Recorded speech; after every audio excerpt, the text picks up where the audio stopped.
고맙습니다. 같이 기도하시겠습니다.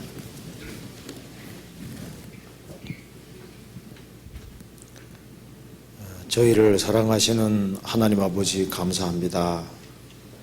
오늘도 저희들에게 하나님의 말씀을 배우시게 해주신 것을 감사합니다. 여기에 하나님의 은혜와 사랑을 사모하는 형제자매님들 한자리에 같이 모였습니다.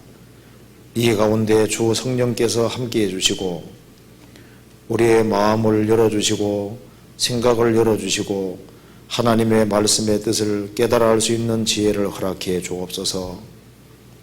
역사의 마지막 시대를 살아가는 저희들 어떻게 살아야 할지를 알 수 있도록 도와주시옵소서. 이번 주간에 많은 집회가 있습니다. 집회가 있는 곳마다 일일이 함께 해주시고 주님의 역사를 나타내 주시고 말씀을 듣는 모든 사람 마음을 붙잡아 주옵소서. 그리고 이곳에 참석하지 못한 형제자매님들 어디 있든지 지켜주시고 주님의 은혜와 사랑을 항상 사모할 수 있도록 더욱 도와주시고 주님의 영광을 위해 살 수 있도록 도와주옵소서. 오늘 모든 시종 주 성령께서 함께 해주시고 도와주시옵소서. 주 예수님 이름 받들어 기도하옵나이다. 아멘. 성경 나훔서를 찾아보시겠습니다. 나훔서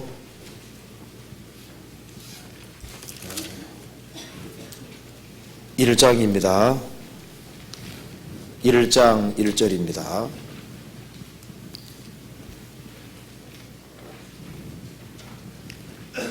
1장 1절 니느웨에 대한 중한 경고 곧 엘고스 사람 나훔의 묵시에 거리라. 여호와는 투기하시며 보복하시는 하나님이시니라. 여호와는 보복하시며 진노하시되 자기를 거스리는 자에게 보복하시며 자기를 대적하는 자에게 진노를 품으시며 여호와는 노하기를 더디하시며 권능이 거시며 죄인을 결코 사하지 아니하시느니라. 여호와의 길은 회리바람과 광풍에 있고 구름은 그 발에 티끌이로다. 그 다음 7절입니다. 여호와는 선하시며 환난날의 산성이시라. 그는 자기에게 의뢰하는 자들을 아시느니라. 거기까지입니다. 우리 오늘 나훔서에 대해서 같이 배워보도록 하겠습니다. 나훔서가 이제 3장밖에 없습니다. 그러니까 아주 짧은 걸 배정받아서 너무 좋습니다. 짧은 걸 배정받았다는 것은 빨리 끝날 수 있다는 증거도 될 수 있겠습니다. 빨리 끝나면 좋겠죠. 저번에는 너무 늦게 끝났다고 하더라고요. 오늘은 아주 빨리 끝내도록 해보겠습니다. 빨리 끝낸다고 하는 것이 10시 정도까지 가능하면 고전에 끝내보도록 하겠습니다. 이 성경에서 나훔서는 아주 중요한 위치를 차지한다고 할 수 있습니다. 요나서하고 나훔서는 이제 연결이 되어 있습니다. 똑같은 것을 대상으로 하고 있기 때문입니다. 요거 잠깐 접어두시고 그 요나서 1장을 한번 보시면은 요나서도 대상이 똑같이 되어 있습니다.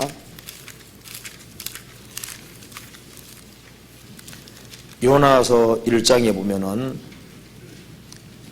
1장 1절에 여호와의 말씀이 암미떼 아들 요나에게 임하시니라. 이르시되 너는 일어나 저 큰 성읍 니느웨로 가서 그것을 쳐서 외치라. 그 악독이 내 앞에 상달하였음이니라 하시니라. 자, 요나 선지자도 니느웨 사람들에게 전도를 했습니다. 그 나훔서도 니느웨에 대한 중한 경고라고 했습니다. 그러니까 동일하게 니느웨에 대해서 말씀하고 있는 것이 바로 요나서와 나훔서입니다. 요나서에는 니느웨에 대한 하나님의 긍휼과 자비가 나타나 있는데 나훔서는 니느웨에 대한 아주 중한 경고, 멸망을 자세하게 얘기를 했습니다. 이 나홈 선지자는 히스기야 통치 기간에 사역했다고 합니다. 그리고 요나보다 아마 150년 정도 뒤였을 것이라고 얘기를 합니다.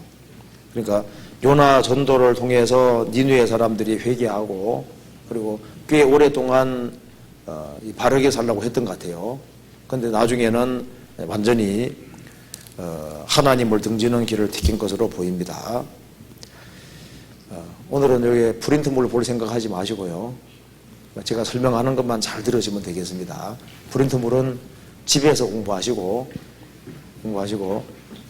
제가 이 성경에서 중요한 것을 찾아서 간단하게 좀 말씀을 드려보겠습니다.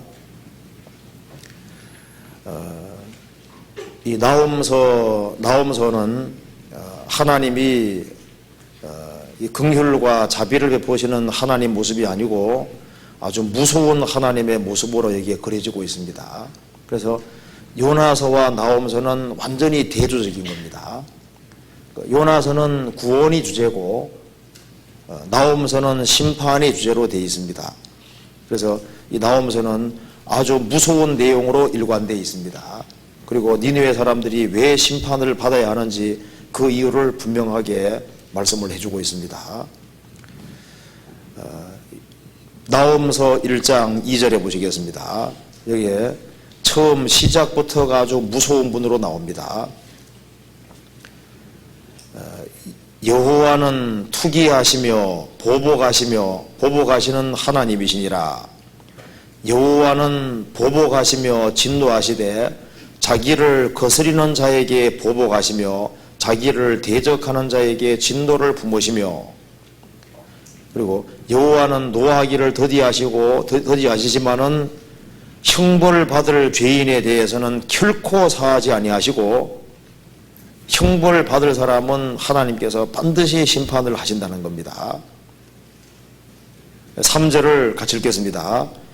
여호와는 노하기를 더디하시며 권능이 크시며 죄인을 결코 사하지 아니하시느니라. 여호와의 길은 휘리 바람과 광풍에 있고 구름은 그 발에 티끌리로다. 여기서 아주 진노를 품으시는 아주 무서운 하나님으로 나와 있습니다. 그래서 오늘 이 성경을 좀 배우면은 마음에 좀 두려움이 생길 수도 있습니다. 왜냐하면은 이 주제 자체가 무서운 주제고 아주 무게가 나가는 그런 주제이기 때문입니다. 3절 보면은 여호와의 길은 휘리 바람과 광풍에 있고 구름은 그 발에 티끌리로다, 이렇게 얘기를 했습니다. 이 본문에서는 여호와의 다니시는 길은 휘리 바람과 광풍에 있고 구름은 그 발에 티끌리로다. 이 말씀의 뜻을 이해하기 위해서 요거 잠깐 접어두시고 시편 25편을 찾아보시겠습니다.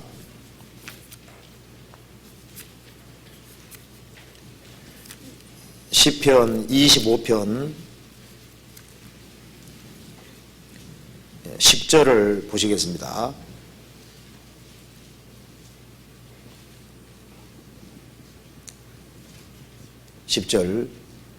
여호와의 모든 길은 그 언약과 증거를 지키는 자에게 인자와 진리로다. 여기 여호와의 모든 길은 그 언약과 증거를 지키는 자에게는 인자와 진리로다. 사람은 누구든지 짧은 생을 살아가면서 나름대로 어떤 길을 갑니다. 길을 간다는 것은 자기 삶의 방식을 나타내는 겁니다. 하나님도 인격이시기 때문에 하나님께서 행하시는 방식이 있습니다. 하나님은 진리의 하나님으로 항상 계십니다. 그렇기 때문에 하나님의 언약과 증거를 지키고 진리의 길을 걸어가는 사람에게는 하나님은 항상 진리 편에 서 있기 때문에 그 사람에게는 인자와 진리를 내려주십니다.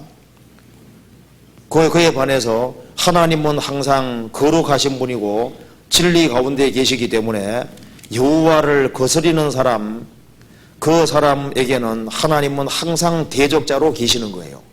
그래서 여호와의 길은 대적하는 사람에게는 회리바람과 광풍에 있고 구름은 그 발의 틱거리로다.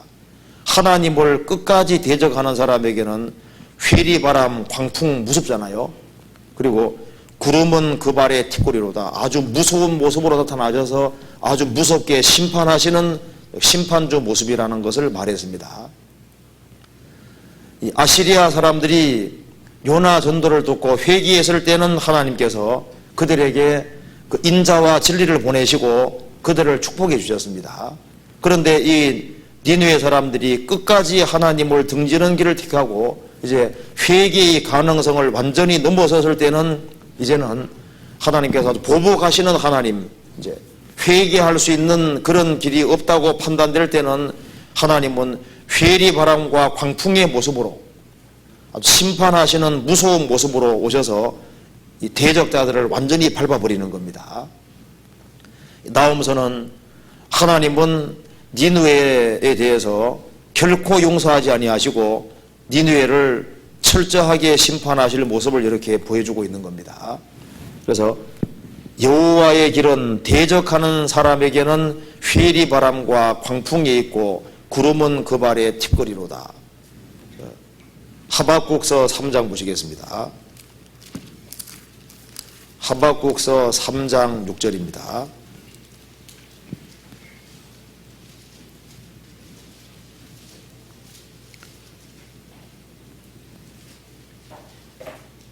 자, 5절 6절 한번 같이 읽어보겠습니다.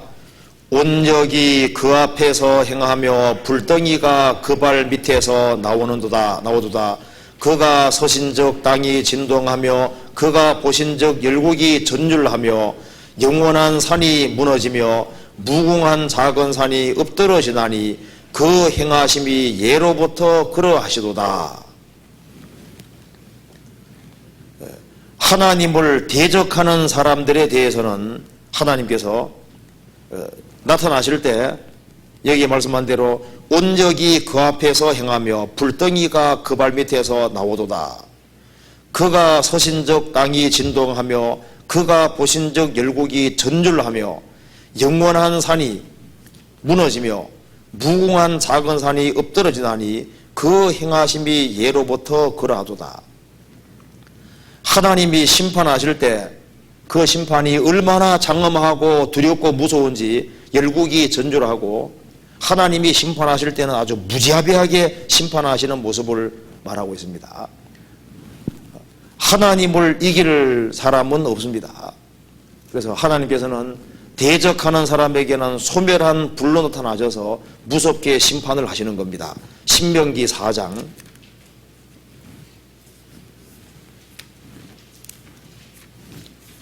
신명기 4장 24절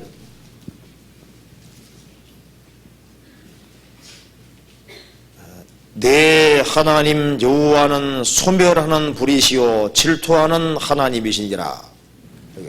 내 하나님 여호와는 소멸하는 불이시요. 이 소멸하는 태워버리는 불의 모습이니까 얼마나 무서워요. 이 아시리아 사람들이 하나님을 대항했을 때 하나님께서 소멸하는 불의 모습으로 나타나셔서 아주 무서운 모습으로 나타나셔서 아시리아 사람들을 아주 철저하게 심판해 버렸습니다. 성경 이사야 30장을 찾아보시겠습니다. 3장에 아시리아에 대해서 이렇게 얘기를 했습니다. 아시리아에 대해서 이사야 30장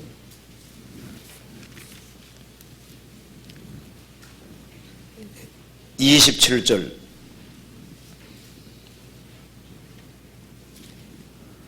보라 여호와의 이름이 원방에서부터 오되 그의 진도가 불붙듯 하며 빽빽한 연기가 일어나듯 하며 그 입술에는 분노가 찼으며 그 혀는 맹렬한 불 같으며 그 호흡은 마치 창길하여 목에까지 미치는 하수 같은즉 그가 멸하는 키로 열방을 까부르며 미혹되게 하는 자갈을 여러 민족의 입에 먹이시리니 너희가 거룩한 절기를 지키는 밤에와 같이 노래할 것이며 절을 불며 여호와의 산으로 가서 이스라엘의 반석에게로 나아가는 자같이 마음에 즐거워할 것이라.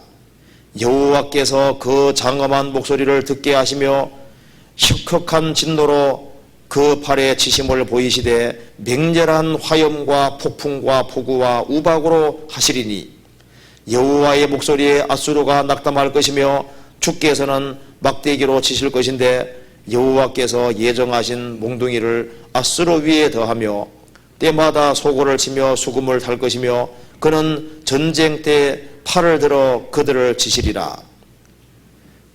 대저 도벳은 이미 설립되었고 또 왕을 위하여 예비된 것이라.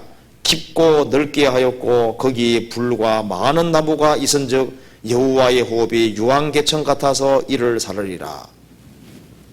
여기 하나님이 나타나는 모습이 아주 너무 무섭습니다. 하나님께서 이 아시리아 사람을 심판하고 주변의 일국을 심판하실 때 그 옛날에 이스라엘 민족이 에집트 살 때 10번째 재앙이 장자 죽이는 재앙입니다.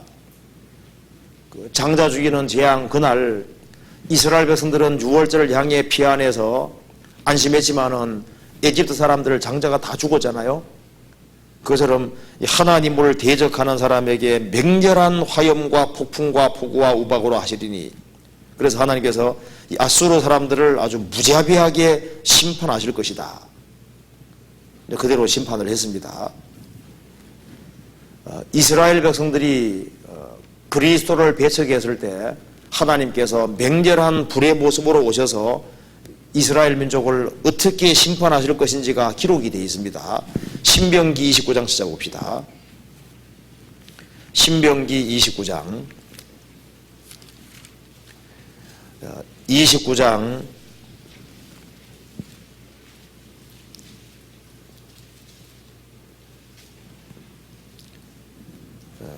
22절입니다. 너희 뒤에 일어나는 너희 자손과 원방에 쏘는 객이 그 땅의 재앙과 여호와께서 그 땅에 유행시키시는 질병을 보며 그 온 땅이 유황이 되며 소금이 되며 또 불에 타서 심지도 못하며 길실람도 없으며 거기 아무 풀도 나지 아니함이 옛적에 여호와께서 진노와 분한으로 회멸하신 소돔과 고모라와 아드마와 스보임의 무너짐과 같음을 보고 말할 것이요 열방 사람들도 말하기를 여호와께서 어찌하여 이 땅에 이같이 행하셨느뇨 이같이 크고 열렬하게 노하심은 무슨 뜻이뇨 하면 그때 사람이 대답하기를 그 무리가 자기의 조상의 하나님 여호와께서 그 조상을 애굽에서 인도하여 내실 때 더불어 세우신 언약을 버리고 가서 자기들이 알지도 못하고 여호와께서 그들에게 주시지도 아니한 다른 신들을 섬겨 그에게 절한 까닭이라. 이러므로 여호와께서 이 땅을 향하여 진노하사 이 책에 기록된 모든 저주대로 재앙을 내리시고 여호와께서 또 진노와 분한과 크게 통한하심으로 그들을 이 땅에서 뽑아내사 다른 나라에 던져보내심이 오늘날과 같다 하리라. 20절을 같이 읽어보겠습니다. 여호와는 이런 자를 사하시지 않으실 뿐 아니라 여호와의 분노와 질투의 불로 그의 위에 붙게 하시며 또 이 책에 기록된 모든 저주로 그에게 더하실 것이라. 여호와께서 필경은 그의 이름을 천하에서 도말하시되. 이 말씀이세요. 이스라엘이 그리스도를 배척했을 때 이스라엘 땅은 소돔 고모라 아드마 스보임처럼 완전히 황폐하게 되어버렸습니다. 그래서 사람들이 묻습니다. 이 가나안 땅이 어떻게 이렇게 황무지가 됐는고 왜 하나님이 열렬하게 노하셨느냐. 이것은 이스라엘 민족의 범죄 때문이다. 이스라엘이 죄를 지었기 때문에 하나님께서 분노와 크게 통한하심으로 이스라엘 민족을 이스라엘 땅에 뽑아내서 다른 나라에 그냥 던져보내심이 오늘날과 같다 하리라. 그대로 됐습니다. 그래서 하나님을 대적할 때는 끝까지 대적할 때는 하나님께서는 맹렬한 불로 소멸하는 불로 나타나셔서 심판해 버린 겁니다. 그런데 이 아시리아 사람들이 끝까지 회개하지 아니할 때 하나님께서 아주 무서운 모습으로 나타나셔서 아시리아 심판한 것은 바로 이 아시리아가 세상의 그림자입니다. 하나님께서 이 전 세계를 심판하시는데 이 은혜 시대 때 끝까지 회개하지 아니하는 사람을 심판하실 때 보복하시는 하나님 모습으로 오셔서 세상을 완전히 심판하실 것을 생생하게 보여주는 겁니다. 히브리서 12장을 보시겠습니다. 히브리서 12장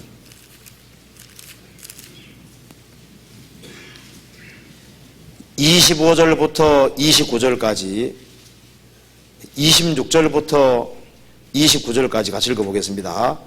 그때는 그 소리가 땅을 진동하였거니와 이제는 약속하여 가라사대 내가 또 한 번 땅만 아니라 하늘도 진동하리라 하셨느니라. 이 또 한 번이라 하심은 진동치 아니한 것들을 영존케 하기 위하여 진동한 것들 곧 만든 것들에 변동될 것을 나타내심이라. 이러므로 우리가 진동치 못할 나라를 받았은즉 은혜를 받자. 이로 말미암아 경건함과 두려움으로 하나님을 기쁘시게 섬길지니 우리 하나님은 소멸하는 불이심이니라. 너희는 삼가 말하신 자를 거역하지 마라. 앞으로는 이 땅만 아니라 하늘도 진동할 것이다. 우리 하나님은 소멸하는 불이시다. 그래서 하나님은 항상 하나님으로 계시고 절대대로 계시기 때문에 끝까지 하나님을 거역하는 사람에게는 하나님께서 소멸한 불이시고 맹렬하게 진노하시는 분이기 때문에 하나님을 거역하는 사람은 심판을 피할 수 없다는 것을 명백히 하고 있습니다. 그래서 히브리서 10장 26절을 보시겠습니다. 10장 26절 27절을 같이 읽어보겠습니다. 우리가 진리를 아는 지식을 받은 후 짐짓 죄를 범한 즉 다시 속지 않은 제사가 없고 오직 무서운 마음으로 심판을 기다리는 것과 대적하는 자를 소멸할 맹렬한 불만 있으리라. 이 복음의 진리를 전해 들었는데 그 복음의 진리를 알면서도 이 복음의 진리를 고의적으로 배척하는 사람은 복음을 끝까지 배척하는 사람은 그 사람은 죄를 사함받을 수 있는 길이 없기 때문에 이제 무서운 마음으로 심판만 남아있다는 겁니다. 그리고 대적하는 자를 소멸할 맹렬한 불만 있으리라. 그럼 지옥인 겁니다. 그래서 여기에 나홈서는 처음 시작하면서부터 아시리아 사람들에게 행하시는 하나님의 길은 너희들은 이제 쉽게 말해서 국물도 없다 그 말입니다. 너희들은 이제 남은 것은 심판밖에 없다는 것을 아주 명백히 했습니다.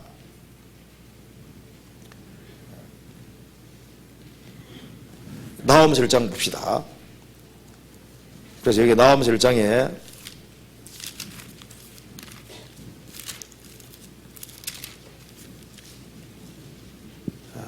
1장 3절입니다. 여호와는 노하기를 더디하시며 권능이 크시며 죄인을 결코 사하지 아니하셨느니라. 여호와의 길은 회리바람과 광풍이 있고 구름은 그 발에 티끌이로다. 4절 그는 바다를 꾸짖어 그것을 말리우시며 모든 강을 말리우시나니 바산과 갈멜이 쇠하며 레바논의 꽃이 이우는도다. 그로 인하여 산들이 진동하며 작은 산들이 녹고 그의 앞에서는 땅 곧 세계와 그 가운데 거하는 자들이 솟아오르는도다. 6절 같이 읽어보겠습니다. 누가 능히 그 분노하신 앞에 서며 누가 능히 그 진노를 감당하랴. 그 진노를 불처럼 쏟으시니 그를 인하여 바위들이 깨어지는도다. 반면에 회개하는 사람에게는 하나님께서 하나님의 사랑과 진리를 경험하게 만들어 주십니다. 그래서 하나님을 대적하는 길에 서 있는 사람은 결국은 하나님의 심판밖에 남은 것이 없습니다. 반면에 여호와의 모든 길은 그 하나님의 언약을 지키는 그 모든 사람에게는 인자와 진리의 모습으로 나타나십니다. 그래서 아가서 1장 보면은 입맞춤이 이루어지면은 그 다음에는 침궁으로 인도하시고 잔치집에 인도하시고 그리고 하나님의 어떤 선한 섭리를 따라서 그 깊은 사랑 쪽으로 이끌어 가시잖아요. 그래서 진리 가운데 살아가는 사람은 하나님께서 모든 것이 선이 되도록 역사하시고 그 사람 생애를 통해서 하나님의 인자와 진실, 사랑을 계속적으로 보여주시고 하나님의 좋은 것 쪽으로 이끌어 가시는 겁니다. 하나님을 등지는 사람은 결국은 하나님의 심판을 받고 멸망받는 길 쪽으로 인도해 가시는 겁니다. 그래서 나홈서를 처음 딱 펼치면은 나홈서는 악을 끝까지 고소하는 사람은 하나님께서 결코 용서하지 아니하시고 그 사람은 심판 외에는 남은 것이 없다. 그것을 나홈서가 말하고 있는데 그것이 나홈서 핵심 주제입니다. 2절 여호와는 투기하시며 보복하시는 하나님이시라. 여호와는 보복하시며 진노하시되 자기를 거스리는 자에게 보복하시며 자기를 대적하는 자에게 진노를 품으시며 하나님이 선인데 하나님을 끝까지 대항하는 사람은 결국은 나는 악 가운데 서고 악을 고소하겠다는 말씀이니까 심판받을 수밖에 없습니다. 그래서 이 내용을 구체적으로 말씀한 것이 바로 시편 94편입니다. 찾아보시겠습니다. 시편 94편입니다.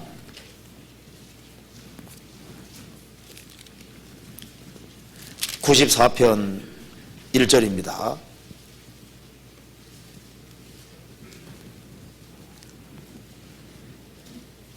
여호와여 보소하시는 하나님이여 보소하시는 하나님이여 빛을 비추소서. 세계를 판단하시는 주여 일어나사 교만한 자에게 상당한 형벌을 주소서. 여호와여 악인이 언제까지 개가를 부르리이까.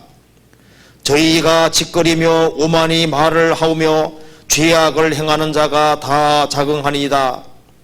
여호와여 저희가 주의 백성을 파쇄하며 주의 기업을 공곡케 하며 과부와 나그네를 죽이며 고아를 살해하며 말하기를 여호와가 보지 못하며 야곱의 하나님이 생각지 못하리라 하나이다. 백성 중 우준한 자들아 너희는 생각하라. 무지한 자들아 너희가 언제나 지혜로울고 귀를 지으신 자가 듣지 아니하시랴. 눈을 만드신 자가 보지 아니하시랴.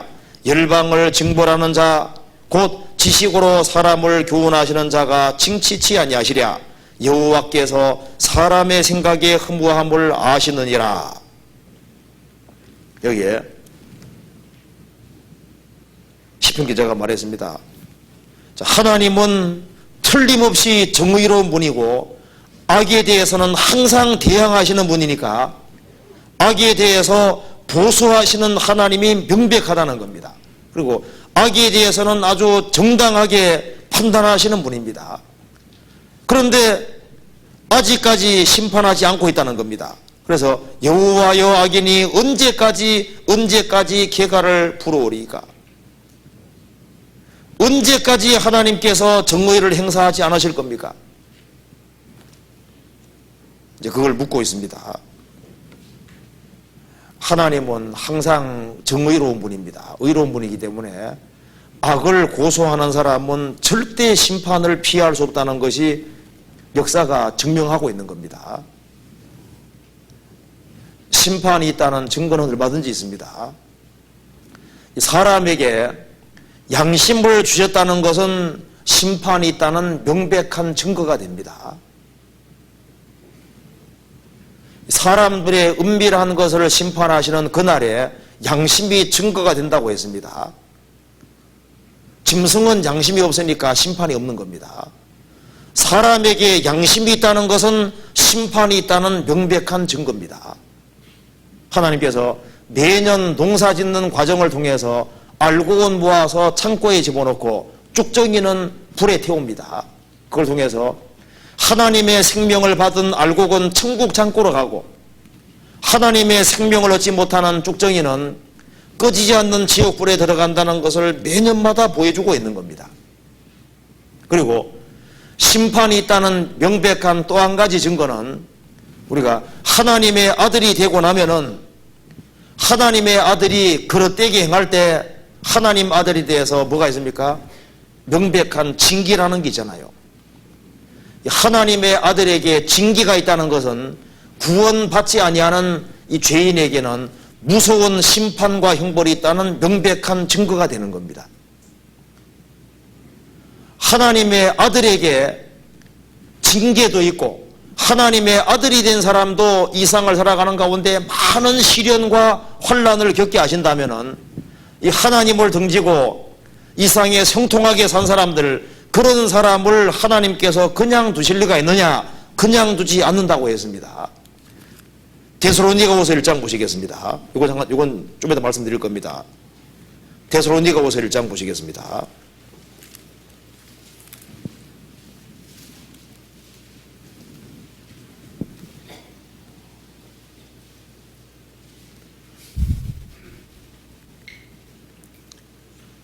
(1장 5절입니다)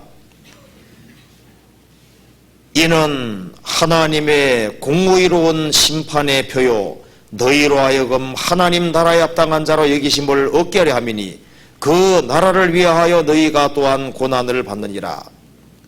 이는 이 그리스도인에게 먼저 모든 핍박과 환난이 있다는 그것은 하나님의 공의로운 심판이 있다는 증거다. 그래서 이 하나님의 아들이 된 사람에게 징계가 있고 또 하나님 아들이 된 사람에게 먼저 환난과 역경이 주어진다는 것은 앞으로 구원받지 아니한 사람에게 하나님의 심판이 있다는 명백한 증거라고 했습니다. 하나님의 아들이 된 사람에게 하나님 아들이 죄를 범했을 때 하나님께서 그게 정당하게 징계하시는 것이 사실이라면은 하인들, 종에게는 더 엄격하게 하지 않겠어요? 하나님의 자녀가 되고 난 이후에도 징계가 있고 생을 살아가는 가운데 막심한 혼란과 고난을 허락하신다면은 복음을 받아들이지 아니하고 끝까지 하나님을 등진 사람들, 그 결국이 어떠하겠느냐? 그 사람들은 상상할 수 없는 심판이 있다는 확실한 증거가 된다는 겁니다. 성경 베드로전서 4장을 보시겠습니다. 4장 17절입니다.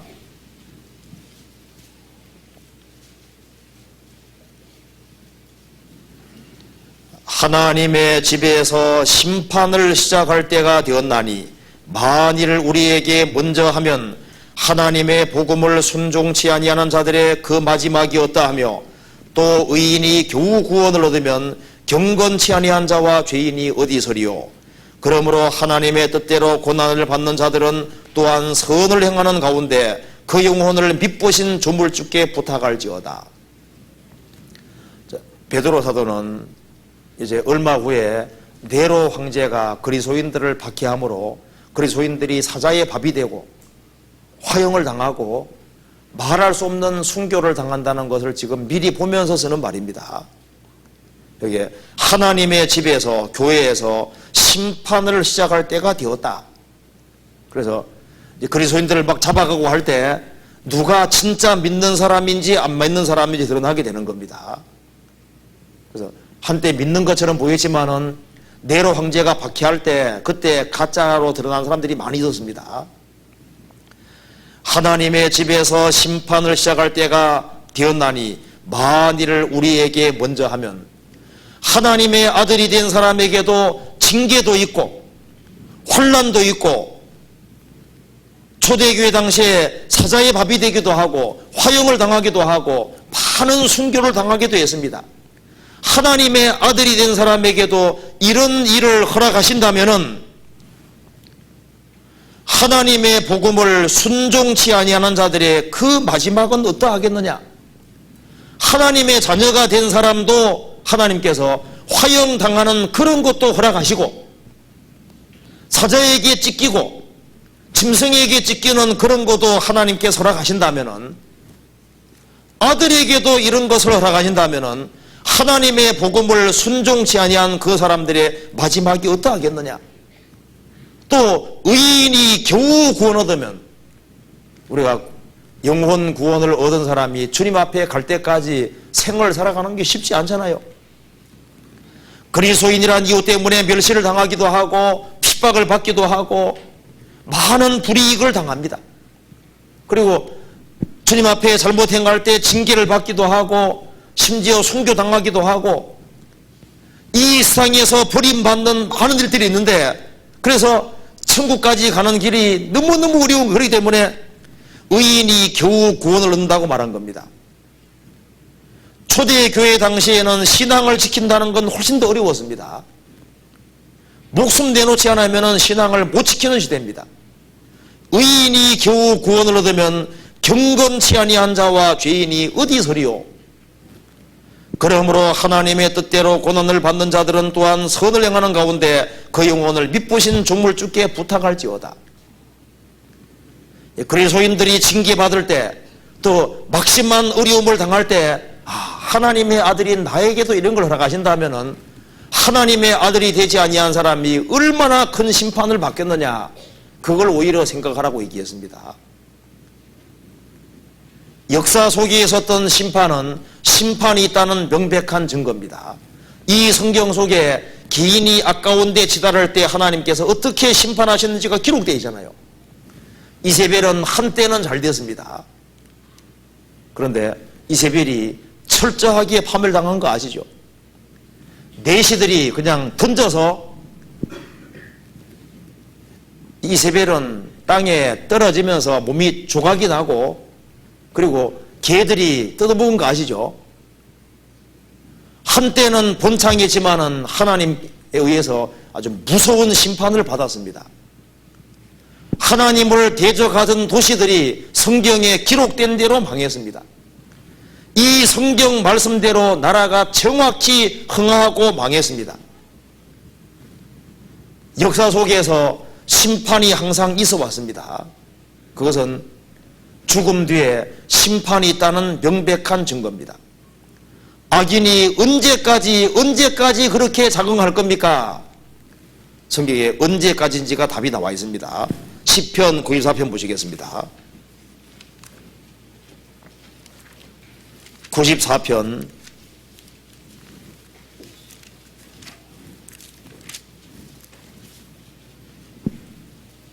13절입니다.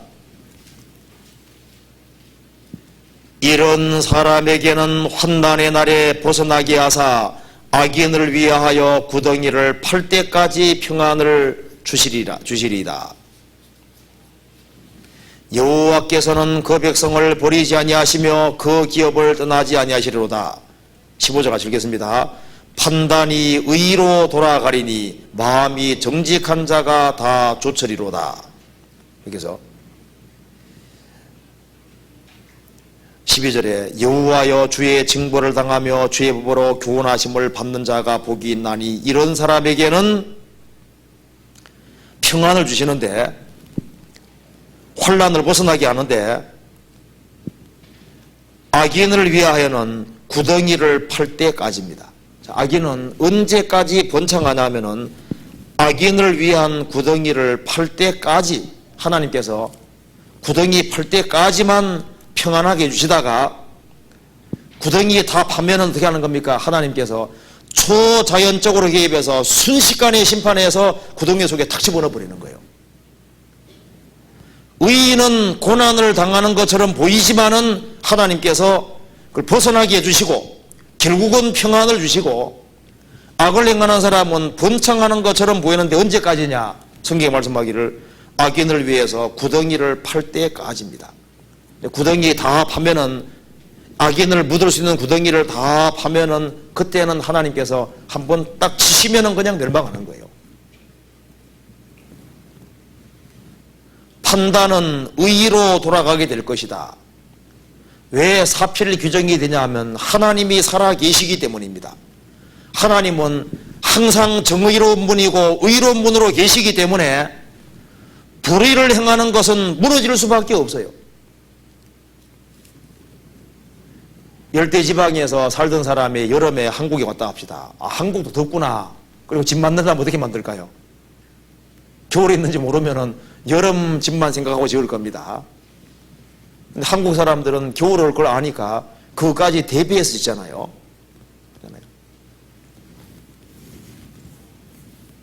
사람들이 하나만 생각하고 둘을 생각하지 못하는 경향이 있습니다. 하나님은 정의로운 분이기 때문에 이 성경의 기초에서 짓지 아니한 것은 결국은 다 망하도록 되는 거예요. 선박을 건축하는, 선박을 만드는 사람은 그게 순풍도 고려하는 동시에 역풍도 고려합니다. 폭풍까지 고려해서 배를 짓게 되는 거예요. 죽음 뒤에 심판이 있고, 심판을 건너갈 때 하나님 앞에 설 수 있는지 어떻게 설 것인지 여기에 대한 아주 명백한 답을 얻고 살아야 됩니다. 그리고 내가 그리스도인이 명확하다면은 내가 그리스도인의 심판대를 통과할 때 상이 될 거냐 안 될 거냐 그것을 확실히 생각을 하고, 심판대를 통과할 때 상으로 남을 거냐 안 남을 거냐 그것까지 생각을 하고 집을 짓는 것이 필요한 겁니다. 하나님은 보수하시는 하나님입니다. 그래서 여기 악인을 위해서 구덩이를 팔 때까지입니다.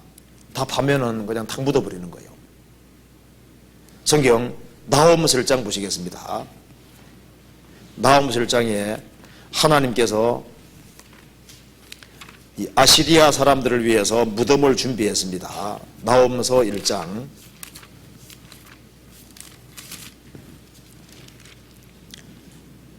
1장 14절 같이 읽어보겠습니다.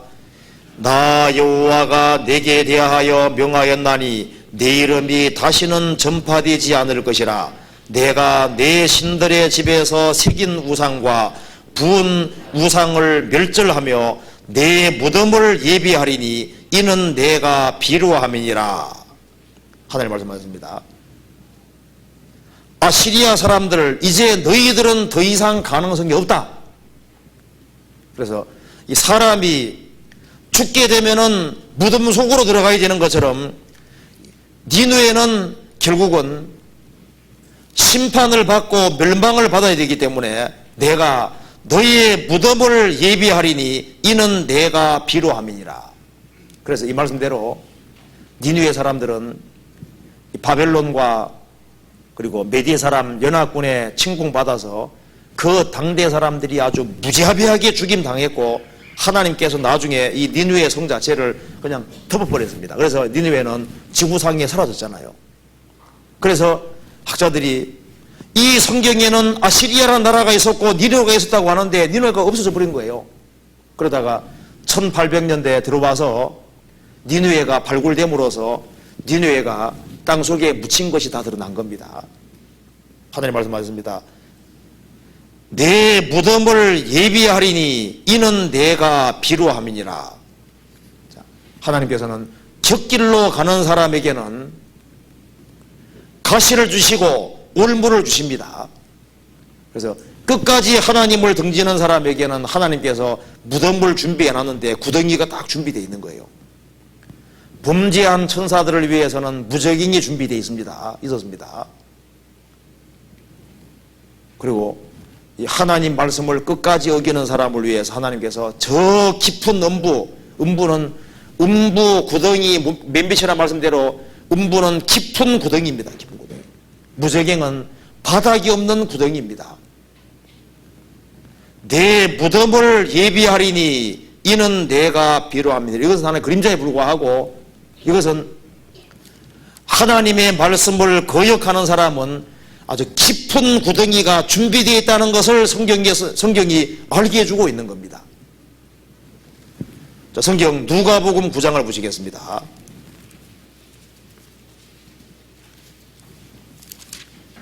누가복음 9장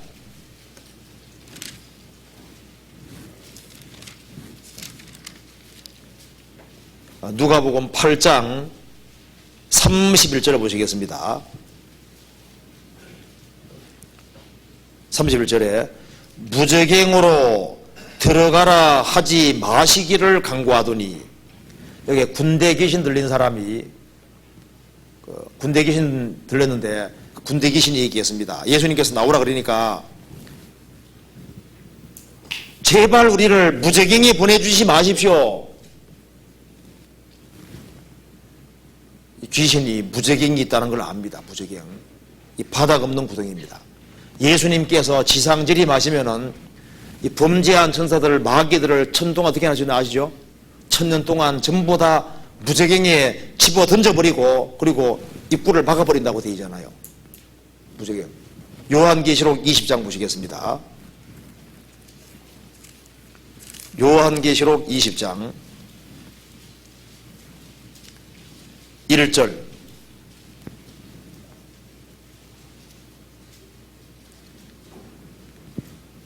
또 내가 보매 천사가 무적행 열쇠와 큰 쇠사슬을 그 손에 가지고 하늘로서 내려와서 용을 잡으니 곧 예뱀이요 마귀였더니라. 잡아 1000년 동안 길박하여 무적행에 던져 잠그고 그 위에 임봉하여 1000년이 사도록 다시는 만국을 미혹하지 못하게 하였다가 그 후에는 반드시 잠깐 노일이라. 그래서 마귀는 1000년 동안 무적행 속에 갇힙니다. 이 바닥이 없는 구덩이에 갇히는 거예요. 엘리베이터가 계속 내려가면 어떻게 될까요? 서지도 않고 계속 내려가면 참 무섭겠죠. 이 무적행에 들어갔다가 1000년 왕권 끝에 잠깐 놓였다가 마귀 어떻게 되는 겁니까? 결국은 불못에 떨어지는 겁니다. 불못은 정말 깊은 구덩이입니다. 떨어지는 거예요.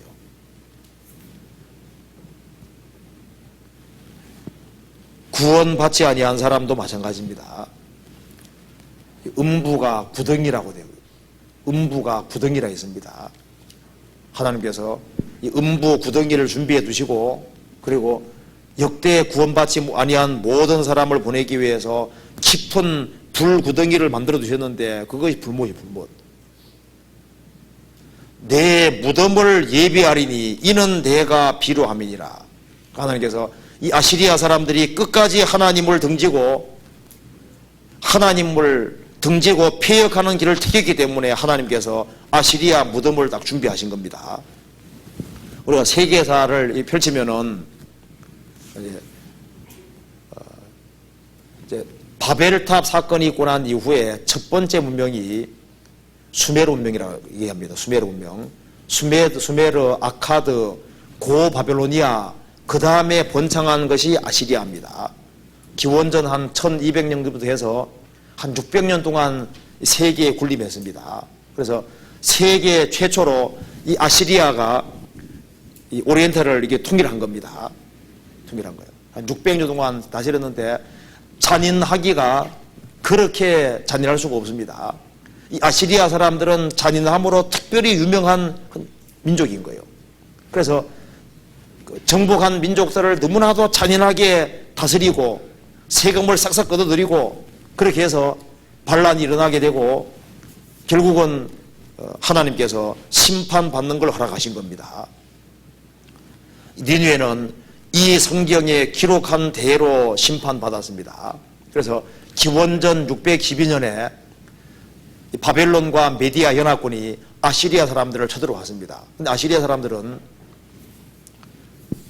너무나도 잔인하고 막 포로 잡으면 막 살가죽을 뺏기고 아주 엄청나게 그 악을 행했기 때문에 아시리아 사람들 말만 들어도 사람들이 무서워하는 거예요. 그래서 바벨론 메디아 연합군은 더 무섭게 보여야 될 거 아니에요? 그래서 이 방패를 전부 다 붉게 칠했습니다. 갑옷도 아주 붉은 갑옷으로. 그래서 이 붉은 옷을 입고 붉은 방패 들고 쳐들어올 때 이 붉은색의 사람에게 좀 이렇게 두려움을 줍니다. 그래 붉은 것을 가지고서 이제 쳐들어온 거예요. 성경에 나와 있습니다. 한번 찾아봅시다. 나홈서 2장입니다. 나홈서 2장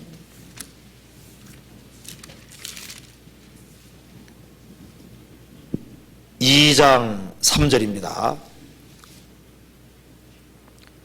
그의 용사들의 방패는 붉고 그의 무사들의 옷도 붉으며 그 항모를 버리는 날에 병거의 철이 번쩍이고 노수나무 창이 요동하는도다.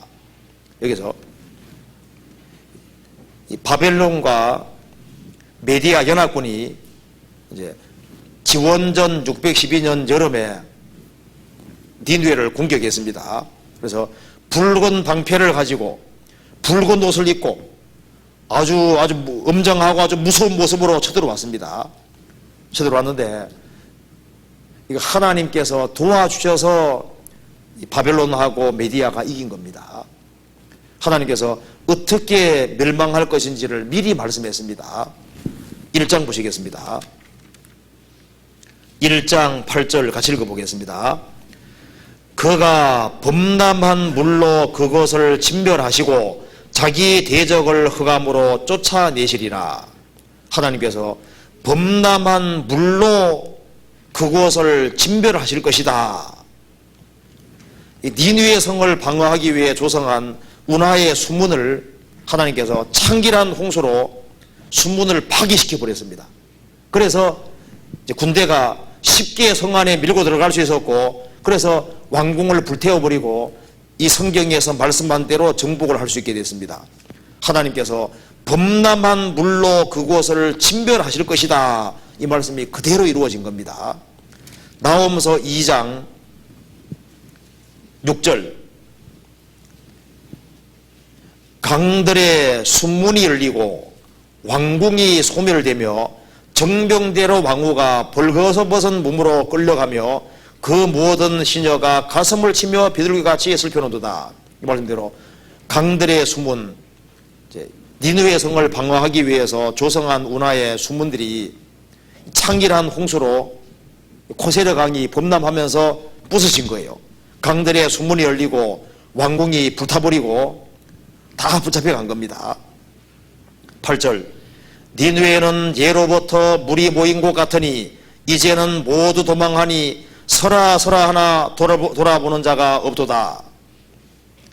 10절, 니느웨가 공허하고 황무하였도다. 그렇죠? 이 말씀대로 심판을 받았습니다. 이거 한번 봅시다.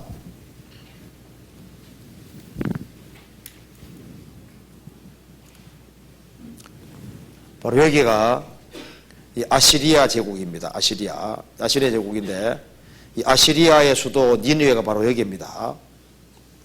그런데 니느웨가 이 아시리아 제국이 한 600년 동안 세계를 군림한 대제국이었습니다. 그래서 이 아시리아에 의해서 북이스라엘도 멸망을 당했던 겁니다. 그럼 여기 이 아시리아 수도가 니느웨인데, 이 니느웨가 멸망할 때 여기가 바로 티그리스 강입니다. 여기가 티그리스 강입니다. 그리고 이리로 코세르 강이 흐르고 있었습니다. 그런데요, 그러니까 니느웨라는 도시는 유브라데 강이라는 큰 강이 흐르고 있고 코세르 강이 이렇게 흐르고 있는 겁니다. 그런데 기원전 612년에 바벨론 연합군대가 쳐들어올 때가 공교롭게도 여름이었습니다. 그래서 하나님께서 이 아시리아를 멸망시키기 위해서 하나님께서 비를 억수같이 내려서 이 코세르 강이 범람하게 한 겁니다. 그래서 여기가 부서져 버린 거예요. 부서져서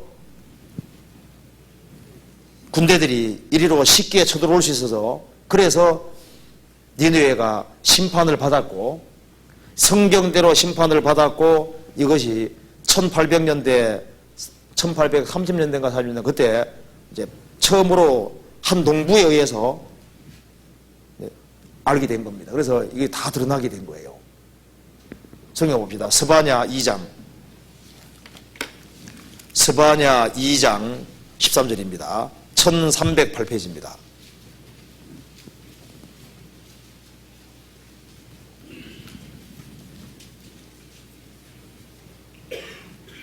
여호와가 북방을 향하여 손을 펴서 아수르를 멸하며 니느웨로 황무케 하여 사막같이 메마르게 하리니 각양 짐승이 그 가운데 때로 누울 것이며 당아와 고슴도치가 그 기둥 꼭대기에 깃들을 것이며 창에 쏠 것이며 문턱이 적막하리니 벽향목으로 지은 것이 벗겨졌습니다.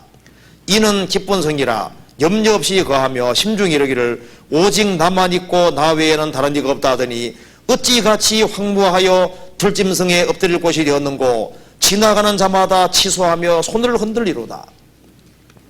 이 성경 말씀한 대로 하나님께서 아수르를 멸망시켰고 니느웨로 아주 황무하게 만들었습니다. 나중에 이것이 이제 지금 다 발굴이 돼서 이 아시리아 니느웨를 지나는 사람들은 얘기를 합니다. 손 들면서 아 여기가 옛날에 아시리아 도시였다. 그렇게 하면서 지나가는 자마다 치소하면서 비웃으면서 손을 흔들리로다. 지금도 이 말씀대로 지나가는 행인이 꼭 그렇게 하고 있습니다. 옛날에 그렇게 화려했다고 하는데 아주 망했기 때문에 이 도시를 이제 사람들이 비웃으면서 손 흔들면서 이렇게 지나가는 거예요. 이 말씀대로 정확히 됐습니다. 이 아시리아가 고대 가장 영향력을 행사했던 그런 나라였습니다. 도시였습니다. 성경 나홈서 3장에 보시겠습니다. 3장 1절입니다.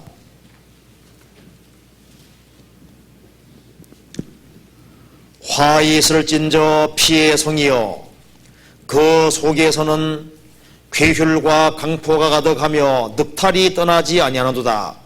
휙휙하는 칙칙소리 괭괭하는 병거 바퀴소리 뛰는 말 달리는 병거 충돌하는 기병 번쩍이는 칼 번개같은 창 살육당한 때 큰 무더기의 죽음 무수한 시체여 사람이 그 시체에 걸려 넘어지니 이는 마술의 주인된 아리따운 기생이 음행을 많이 하물리함이라. 그가 그 음행으로 열국을 미혹하고 그 마술로 여러 민족을 여러 족속을 미혹하느니라.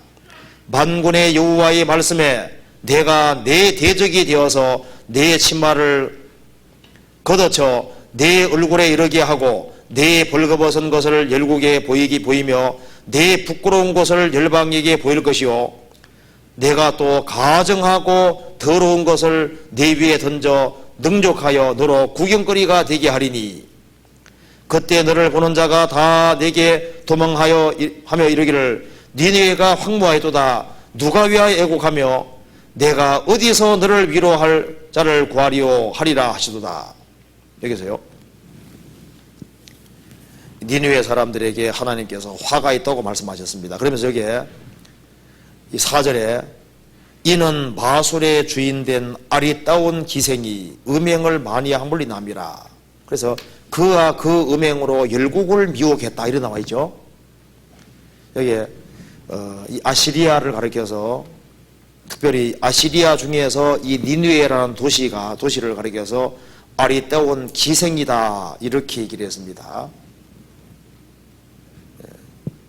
영어 성경에는 시덕티브라고 되어 있습니다. 시덕티브 하롯이라고 되어 있는데 그 매혹적이고 유혹적이고 잘못된 대로 이렇게 이끄는 그런 그 기생이라고 이렇게 창기라고 이렇게 묘사를 했습니다.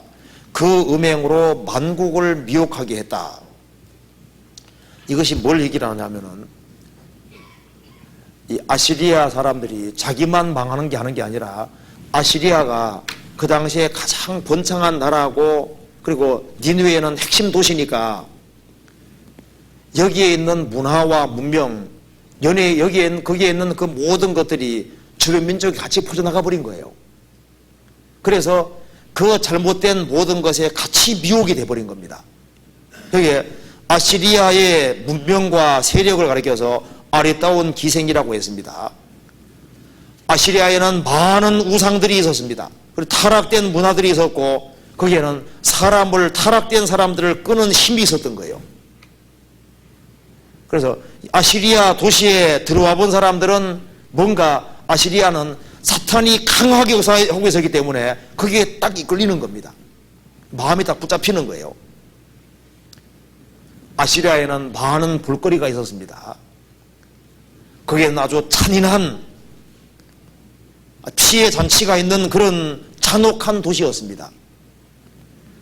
그래서 이 타락된 도시이기 때문에 이 타락된 마음을 가진 사람들은 그런 것을 사모하고 거기에 몰려들고 그것을 배우는 겁니다. 그런데 주변 나라들은 미혹이 돼서도 이스라엘은 그렇게 되지 말아서야 되는 겁니다.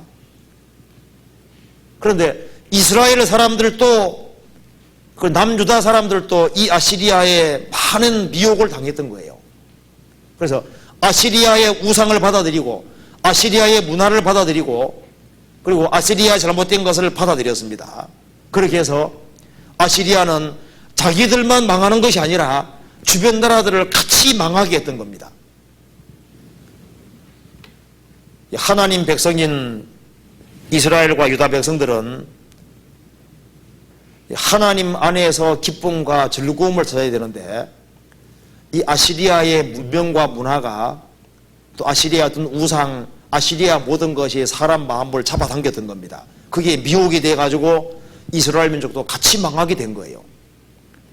유다가 망한 결정적인 이유 중에 하나도 바로 이겁니다. 아시리아의 잘못된 걸 다 받아들였거든요. 그래서 같이 미혹이 돼서 같이 넘어졌던 거예요. 그래서 이게 아주 표현이 잘 되어 있습니다. 이는 마술의 주인된 아리따운 기생이 음행을 많이 함을리담이라. 여기 아리따운 기생이라고 했습니다. 사람 마음을 혹하게 해서 넘어뜨리는 겁니다. 자, 노아 홍수 전 시대 때 하나님의 아들들에 속하는 셋의 후예가 어떻게 했는 줄 아시죠? 이 가인의 후손들에게 유혹이 돼서 자기들의 좋아하는 자로 아내를 삼고 미혹이 돼버렸습니다. 노아 홍수가 왜 빨리 오게 됐냐 하면은 이 셋의 후예와 가인의 후예가 어떻게 됐습니까? 섞여버렸기 때문에 노아 홍수가 가속화된 겁니다. 이스라엘 백성들은 하나님의 선민으로서 세상의 유일한 희망과 등불로 있었는데 그 이스라엘 사람들까지 이 아리따운 기생에 유혹이 돼서 같이 죄에 휩쓸려 들어가서 같이 망하게 된 거예요. 여기 왜 아리따운 기생이라고 했냐면은 사람 마음이 그리로 향하게 되고 사람 마음이 붙잡히기 때문에 하는 얘기인 겁니다. 성경 창세기 4장 찾아보시겠습니다. 창세기 4장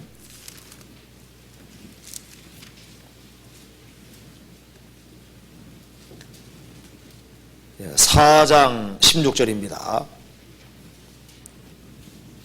창세기 4장 16절.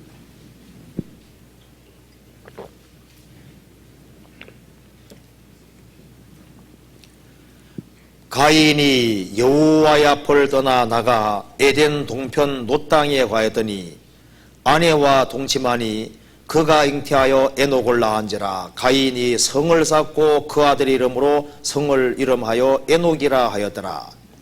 자, 최초로 하나님을 떠나서 성을 쌓은 사람이 가인입니다. 그래서 가인의 후예는 성 쌓는, 건물 쌓는 기술을 발전시켜서 노아 홍수가 올 때쯤 됐을 때는 건축술이 최고로 발달해서 화려한 건축 문화를 발전시킨 사람들이 누굽니까? 가인의 후예였습니다. 가인의 후예는 엄청난 도시들을 건설을 했습니다. 화려한 도시들을 건축하고 하나님 없이 인간들끼리 잘 사는 그런 종류의 도시들을 건축을 했던 겁니다. 그리고 19절에 라멕이 두 아내를 취하였으니 하나 이름은 아다요 하나 이름은 실라며 일부 다처를 시작한 것이 바로 가인 후예입니다.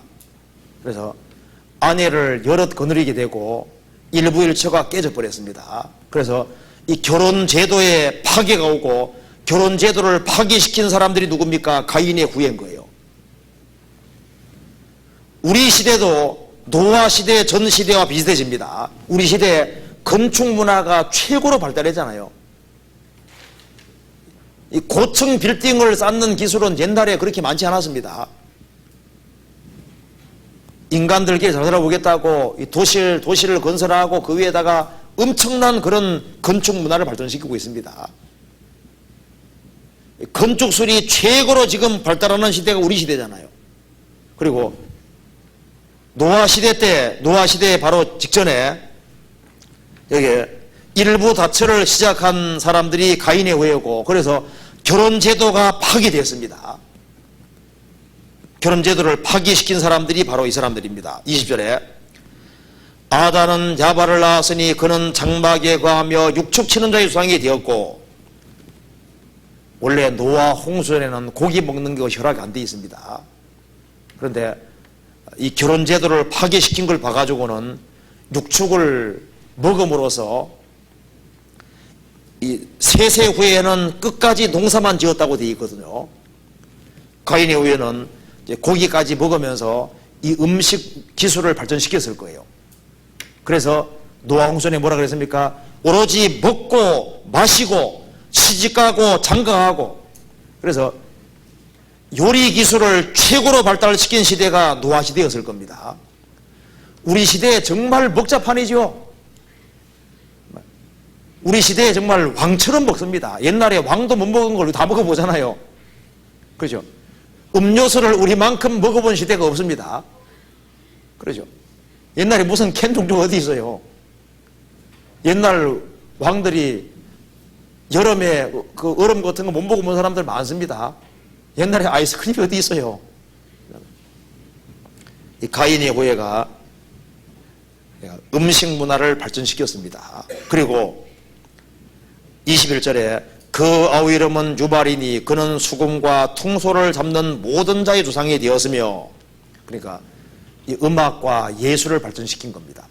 그래서 음악이 이제 음악을 개발해서 자기 영혼의 어떤 괴로움을 달래기 위해서 음악을 발전시켜서 음악도 최고로 발달한 시대가 바로 노아 홍수 직전 시대입니다.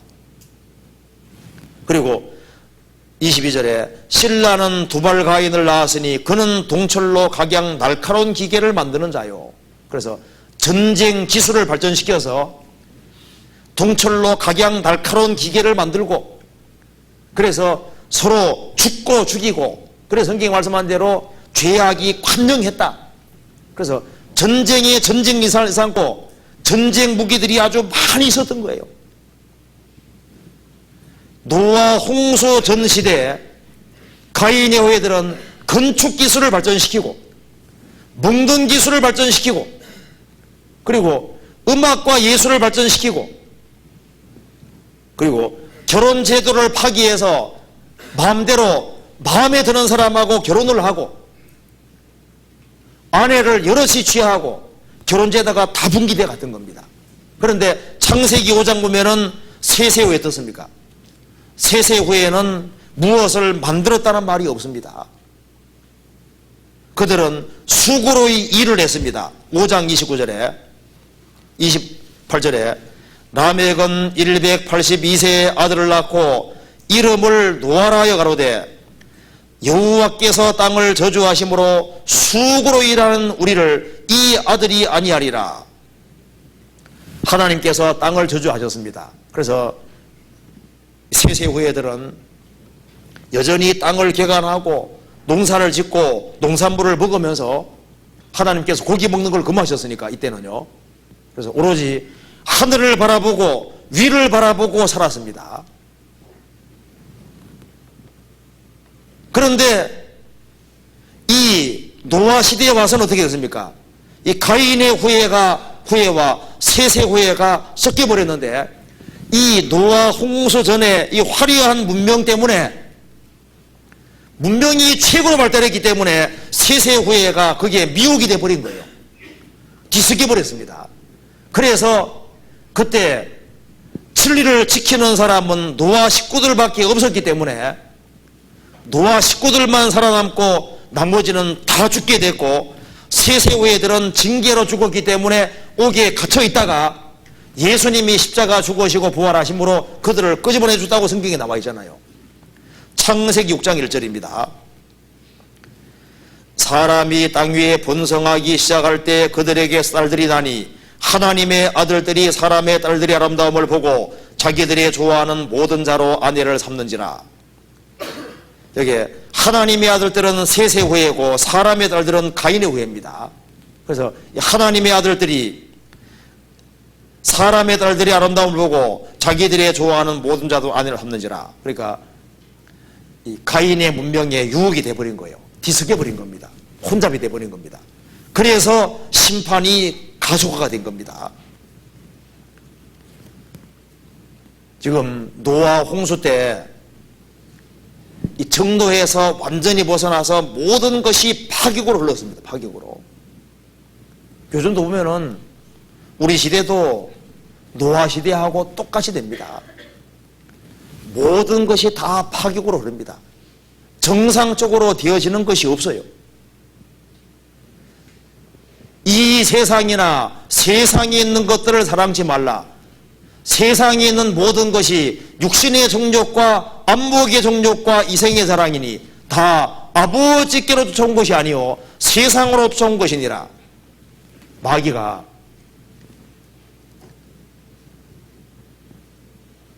특별히 그리스도인들, 세상의 유일한 희망이 그리스도인들입니다. 성도들입니다. 이 세상 사람들의 마음을 붙잡고 성도들의 마음을 붙잡기 위해서 별별 것을 다 개발해서 사람 마음을 팍 움켜잡으려고 합니다. 아름다운 기생이란 말대로 이 아시리아의 문명에 붙잡히는 사람은 망하는 거예요. 마귀가 우리 시대에 아주 엄청난 문화를 개발했습니다. 최고의 건축을 만들어냈습니다.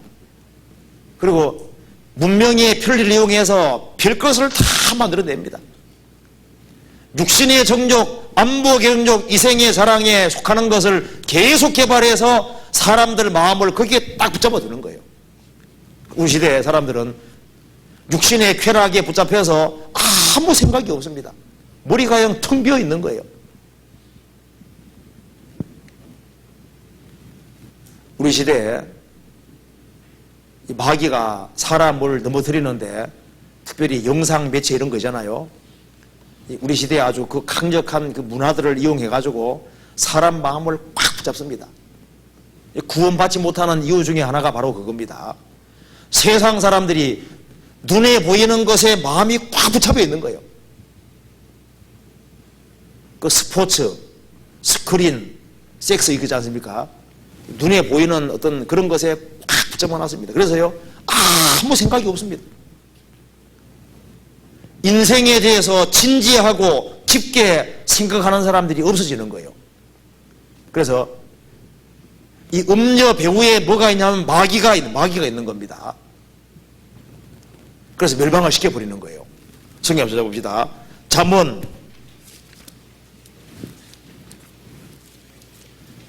6장 25절입니다. 6장 25절.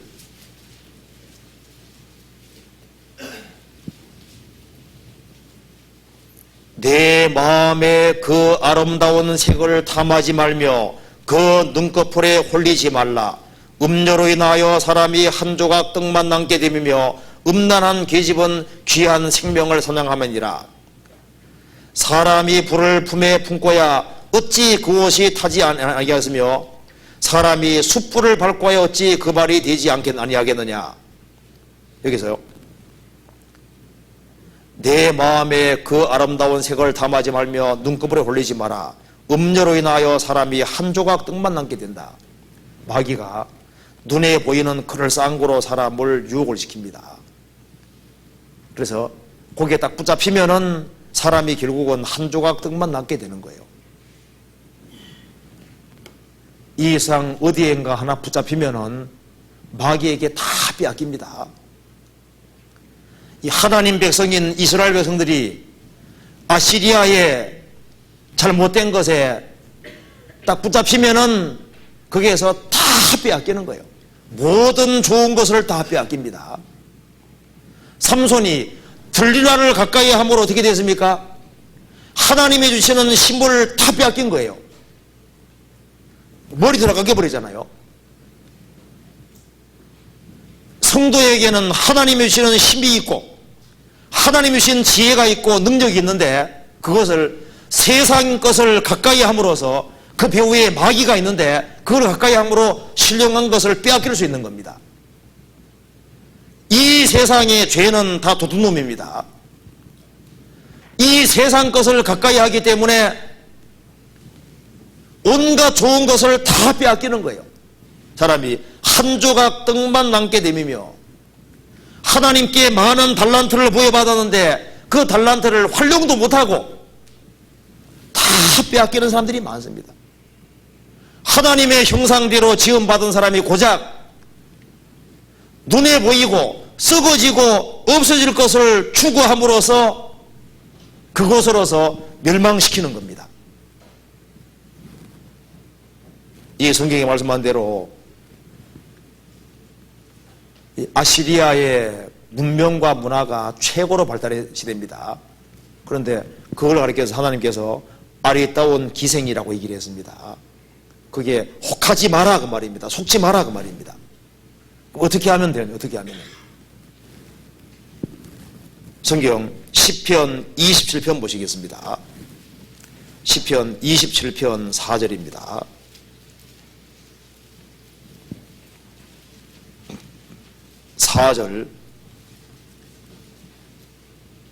같이 읽어보겠습니다.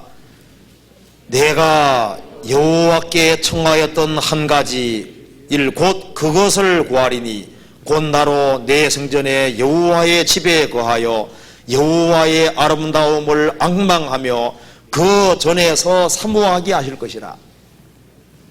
세상과 하나님은 적대관계 속에 있습니다. 그래서 사람은 세상을 사랑하든가 여호와를 사랑하든가 둘 중에 하나입니다. 그래서 하나님 안에서 아름다움을 찾지 못하는 사람은 눈에 보이는 것에서 아름다움을 찾도록 되어 있는 거예요. 사람은 무엇이든지 추구하도록 원래 지어져 있습니다.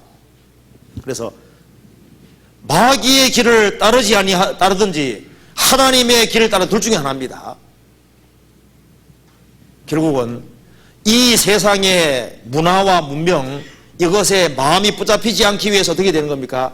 하나님 안에서 아름다움을 찾고 여호와의 아름다움을 앙망하며 그 전에서 사모하게 할 것이라. 하나님에게 이끌림 받지 아니하면은 틀림없이 세상이 이끌리게 됩니다. 왜? 세상의 문명과 문화, 세상에 사람 마음을 끌어당기는 것이 너무 많이 있어요. 그걸 이기기 위해서 우리가 세상에 살아야 됩니다. 세상에 살면서 그걸 이기기 위해서는 더 큰 힘에 붙잡히지 않으면 안 되는 거예요. 왜 그리스도인들이 구원을 받았다고 하지만 신앙생활을 잘 못하냐 하면은 이 세상의 아리따운 기생, 아리따운 것에 딱 붙잡혀 있는 겁니다. 그렇기 때문에 모임에 나와야 될 사람이 모임에 나오지 못하거든요. 자기 집안 식구 중에 구원 안 받은 사람이 그렇게 많이 있는데 그 사람들을 건지지 못하는 이유는 힘을 엉뚱한 데 사용하기 때문에 그런 경우가 많은 거예요. 그리스도인이 할 일이 너무나도 많습니다. 그러기 위해서는 여호와의 아름다움, 하나님의 아름다움 여기에 붙잡히지 아니하면은 그건 세상 것에 붙잡히게 되는 겁니다. 요한복음 12장을 보시겠습니다. 12장 32절.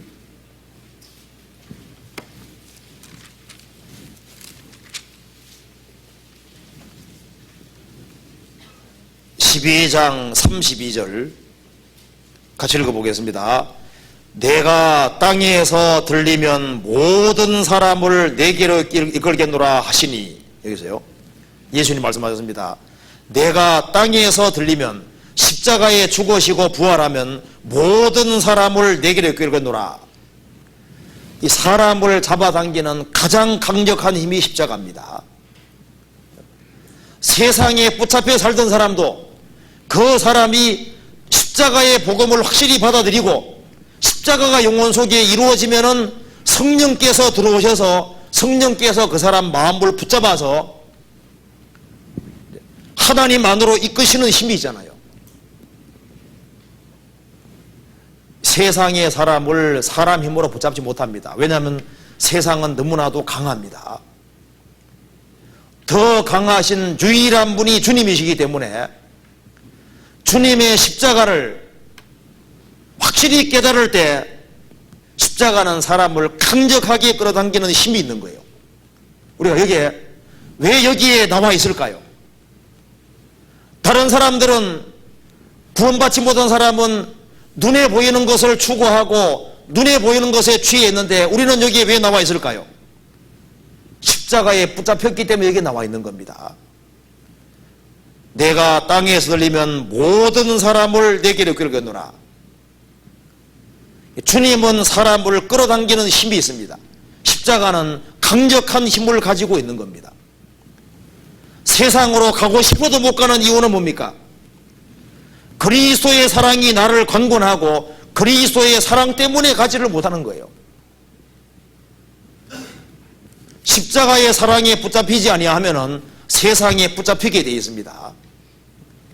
하나님께서는 이 세상 것에, 세상 속에 살아야 되지 않습니까? 세상에 살면서도 세상 것에 붙잡히지 않도록 하기 위해서, 하나님에게 이끌림 받게 하기 위해서 하나님께서 장치를 많이 해놓으셨습니다. 인간이 만들어 놓은 것이 아무리 화려하다 할지라도 하나님께서 만들어 놓으신 자연에 비할 바가 못 됩니다. 그래서 우리가 인간이 만든 작품, 그것만 볼 것이 아니라 하나님께서 만들어 놓으신 것을 유심히 관찰할 필요가 있습니다. 하나님께서 만들어 놓으신 그 모든 자연 속에는 하나님의 신성과 능력이 들어있는 겁니다.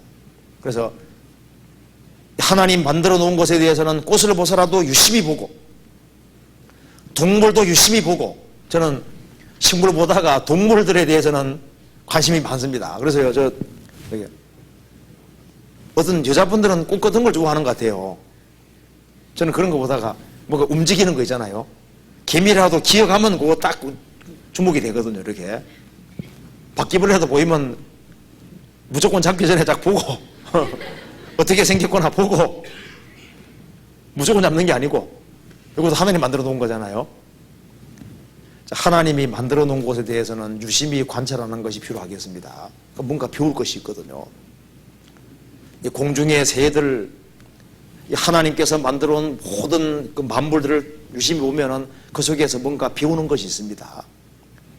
하나님께서 만들어 놓은 그것에 마음을 붙잡게 하기 위해서 하나님께서도 아주 노력을 많이 하신 걸 볼 수 있습니다. 그리고 이 세상 것에 붙잡히지 않도록 하기 위해서 우리에게 강력한 힘으로 하나님이 성경을 주신 겁니다. 세상의 책은 읽어보지만은 별거 없습니다. 이 성경은 세상의 책하고 완전히 다릅니다. 지혜와 지식의 모든 부가 감춰져 있고 이 속에는 온갖 정답이 가득히 들어있는 겁니다. 그래서 세상에 아무리 많은 것을 배웠다 할지라도 성경을 잘 알고 있는 사람을 이길 수 없는 거예요. 성경은 구구절절히 정답을 말하고 있습니다. 그래서 성경에 붙잡히지 아니하면은 세상 것에 붙잡히게 될 겁니다. 그리고 주님이 곧 오십니다. 주님이 곧 오신다는 사실을 확실히 아는 사람은 그게 붙잡힙니다. 주님의 재림에 붙잡히지 아니하면은 세상 것에 붙잡히게 될 거예요. 그래서 주님이 곧 오신다, 이 성경 예언이 구체적으로 이루어지고 있다, 그걸 확실하게 아는 사람은 그것에 붙잡히게 돼 있는 거예요. 만일 재림에 대한 소망이 식으면은 세상으로 갑니다. 우리를 붙잡는 가장 강력한 힘은 십자가입니다. 그리고 십자가에 죽으시고 부활하신 예수님이 곧 오신다. 그리고 예수님의 재림의 구체적인 징조가 다 나타나고 있는 게 확실하잖아요. 이 성경에서 주님의 재림에 대해서 자세히 주의하는 것이 필요합니다. 왜? 성경의 재림에 대해서 우리가 집회 때는 간단하게 배우잖아요. 우리 귀에 있으면은 성경의 이 재림에 대해서도 더 자세하게 한번 배울 필요가 있습니다. 왜? 우리 시대는 이 성경 예언이 이루어지는 것을 실제로 보는 시대니까 아주 특별한 시대입니다.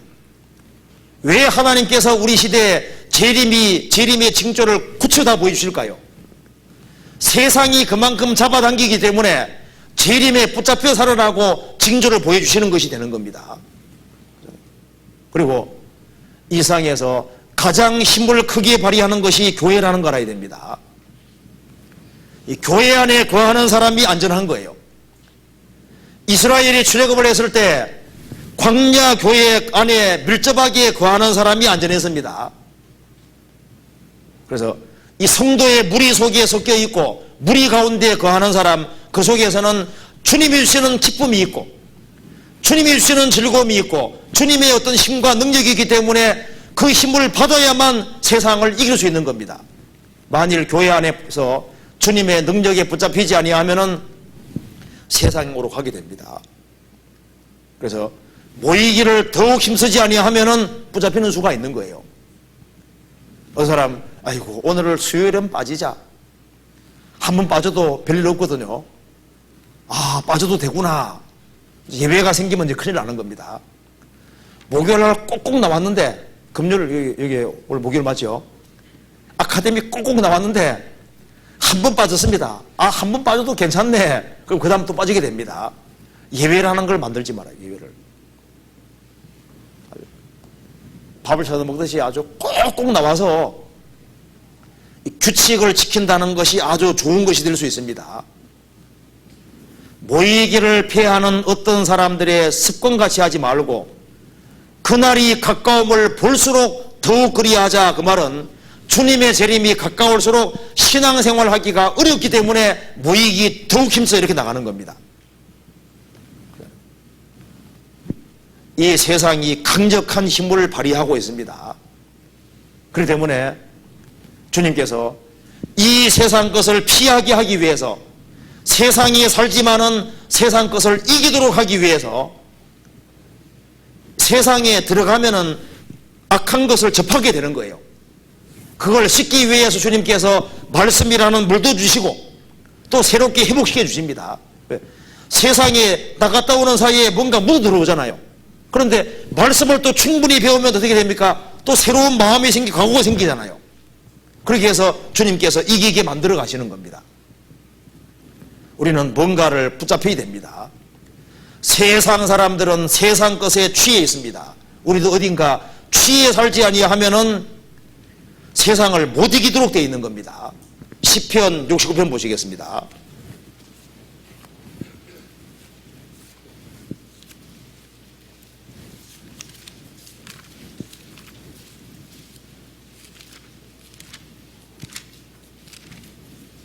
시편 69편 12절을 같이 읽어보겠습니다. 성문에 앉은 자가 나를 말하며 취한 무리가 나를 가져 노래하나이다. 여기 보면은 취한 자가 나를 가져 노래하나이다. 세상 사람들은 어딘가 세상적인 것에 취해 있습니다. 그래서 노아 시대 사람들 이 세상의 물을 먹고 세상 것을 취했기 때문에 노아를 조롱하고 비웃었습니다. 이 방주를 만드는 노아는 진리 가운데 행하는 사람인데 가장 칭찬을 받아야 될 사람이 노아인데 노아는 그 당대의 조롱거리였습니다. 왜 노아를 조롱했냐면은 이 사탄이 주는 잘못된 것을 먹고 마셨기 때문에 취해 있는 거예요. 예수님 당시에 예수님을 사람들이 모독하고 조롱했습니다. 왜냐하면 그들은 사탄이 주는 음식에 배불렀고 사탄의 것에 취해 있었기 때문입니다. 사람은 어딘가 세상 사람들은 세상 것에 취해 있습니다. 육신의 종족, 안목의 종족, 이생의 사랑, 이 사탄이 주는 그런 것에 취해서 영혼의 눈이 완전히 멀어져 있는 겁니다. 우리는 주님의 것에 취하지 않으면 세상을 이기지 못할 겁니다. 그래서 우리 시대에 절실하게 필요한 것이 성령 충만인 겁니다. 술 취하지 말라. 이는 방탕한 것이니 오직 성령의 충만을 받으라. 충만하지 아니하면은 이겨나갈 수 없도록 되어 있는 겁니다. 잠언 23장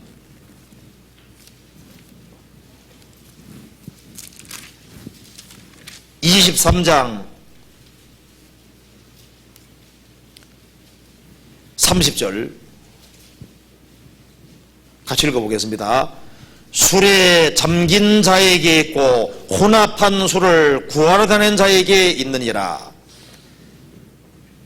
여기 술 취하려면은 술에 잠기면 됩니다. 혼합한 술을 구하러 다니고 좋은 술을 홀짝홀짝 많이 마시면은 술 취하잖아요. 그러면 눈에는 괴이한 것이 보이고 세상한 돈짝만하게 보이고 때려도 아프지도 않고 감각도 없고 겁날 것이 없잖아요. 용감해집니다. 그것처럼 술에 잠기는 사람, 술에 딱 잠기면은 술기운에 붙잡히잖아요. 그것처럼 그리스도인들은 성령에 붙잡히고 말씀에 붙잡혀야 됩니다. 자, 술 취하는 방법 있죠. 어떻게 하면 됩니까? 일단 술자석에 가야 돼요. 가서 어떻게 됩니까? 많이 마셔야 됩니다. 그리고 그 술자석에 앉아서 1차, 2차, 3차까지 가고 잔뜩 마시면 취하죠. 그러면은 이제 겁날 것이 없는 거예요. 그래서 이제 그 마음의 갈등과 고통도 다 잊어지고 이겨나갈 수 있습니다. 그리고 자기가 제일 행복한 사람이 되잖아요. 큰 소리 땅땅 쉬고. 그렇죠. 그것처럼 성령 충만하려면은 꼭 반대로 하면 됩니다. 모임에 꼭꼭 나와서 말씀을 충분히 먹고 마시고 충분한 시간 내서 교제하고 그렇게 하면은 그 사람이 충만하게 됩니다. 그러면은 마음의 슬픔이 사라집니다. 주님이 도와줄 것이 믿어집니다. 용기가 생깁니다. 날 핍박해도 좋고 그래서 이 담대한 마음이 생기고 이길 수 있는 거예요. 술꾼은 곤총 차고 다니듯이 보세요. 술 꼭 차고 다닙니다. 가방 어디든지 간에 숨어 있어요. 집안 어디든지 뒤지면은 어딘가 술이 다 숨겨져 있습니다. 신앙생활 잘하는 사람 보면은 어떻습니까? 모임에 꼭 와요. 말씀을 충분히 듣습니다. 약방에 감춥니다. 어디든지 와 있어요. 그 사람은 보이지 않는 힘에 팍 붙잡히게 되는 거예요.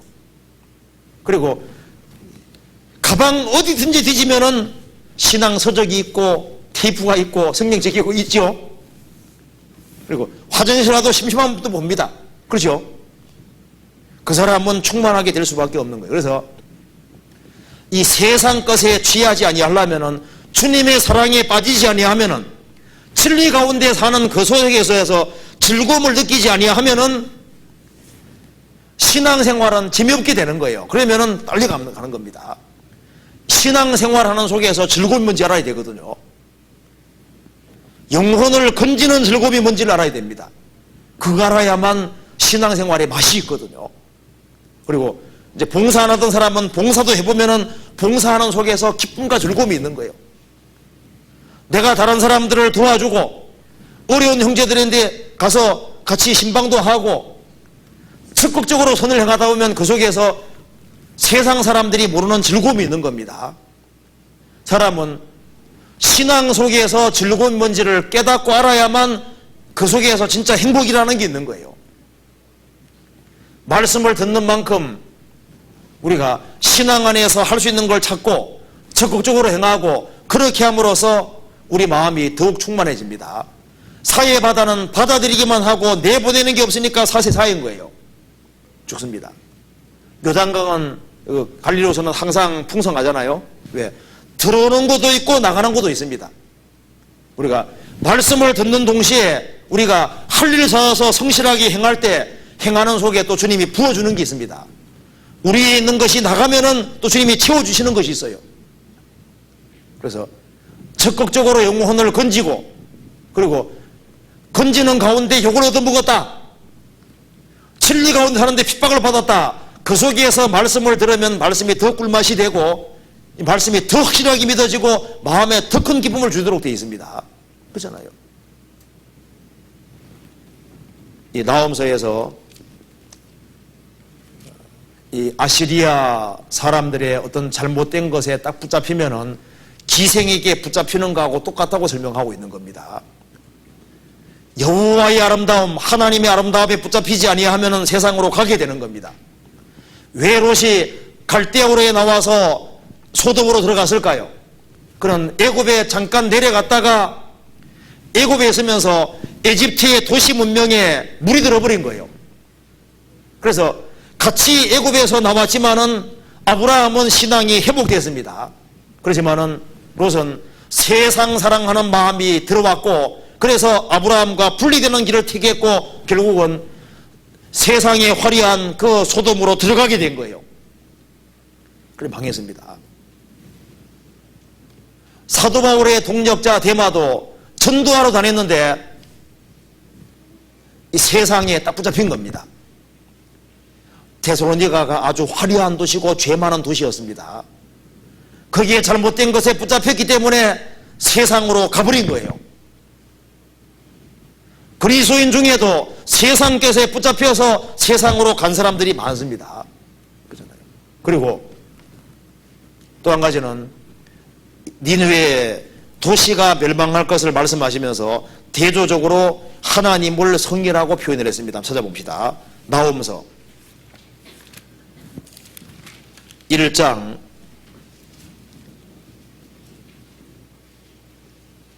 7절입니다. 같이 읽어봅시다. 여호와는 선하시며 환난 날에 산성이시라. 그는 자기에게 의리하는 자들을 아시느니라. 니느웨 사람들은 어디를 성으로 생각합니까? 니느웨 성이 안전하다고 생각했습니다. 여기 보신 대로 니느웨는 진짜 난공불락의 성이었습니다. 여기 강을 끼고 있으니까 적이 쳐들어오려면 일단 강을 넘어야 되지 않습니까? 성벽이 있고 이 성벽 안에 있는 여기가 안전한 곳이라고 생각을 했습니다. 이제 여기에 니느웨는 지금 멸망하기 직전인데도 불구하고 사람들은 여기가 안전한 곳이라고 생각하고 있습니다. 하나님께서 말씀하셨습니다. 여호와는 선하시며 환난 날에 산성이시라. 그는 자기에게 의리하는 자들을 아시느니라. 누가 산성입니까? 니느웨 성이 아니고 가장 안전한 성은 어디였습니까? 하나님만이 가장 안전한 산성인 거예요. 사람들은 하나님만이 아니라 다른 니느웨 성에서 안전을 추구했습니다. 이 세상의 성은 다 무너집니다. 다 무너져요. 가인이 성을 쌓았습니다. 노아 홍수에 많은 도시들을 건축하고 성을 쌓았지만은 그 성이 노아 홍수 때 40일 남나서로 비가 내릴 때 어떻게 됐습니까? 노아 홍수 전 시대의 문명과 도시들은 물속에 다 침몰되어 들어간 겁니다. 바벨탑을 쌓았고 성을 쌓았지만은 하나님께서 무너뜨려 버렸습니다. 니느웨의 견고한 성도 무너졌습니다. 바벨론 성도 무너졌습니다. 우리 시대에 만국의 도시가 다 무너질 거라고 성경이 말씀하고 있습니다. 우리가 보는 여기에 서울 도시들 다 무너집니다. 왜? 만국의 성이 다 무너진다고 했습니다. 그리고 우리는 지금 어디 살고 있는 겁니까? 장방성에 살고 있는 게 틀림없는 거예요. 어떤 사람은 학설을 견고한 성으로 생각합니다. 그리스도를 제외한 다른 종교를 성으로 생각하는 사람이 있는데 다 무너지게 되어 있는 거예요. 하나님께서 이 세상 거대에도 안전한 곳이 없다고 말씀하셨습니다. 이사야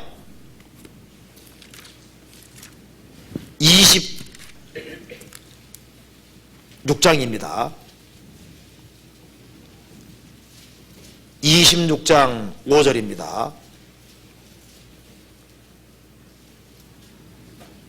5절 높은 데 거하는 자를 낮추시며 솟은 성을 걸어 땅에 엎으시되 진토에 미치게 하셨도다.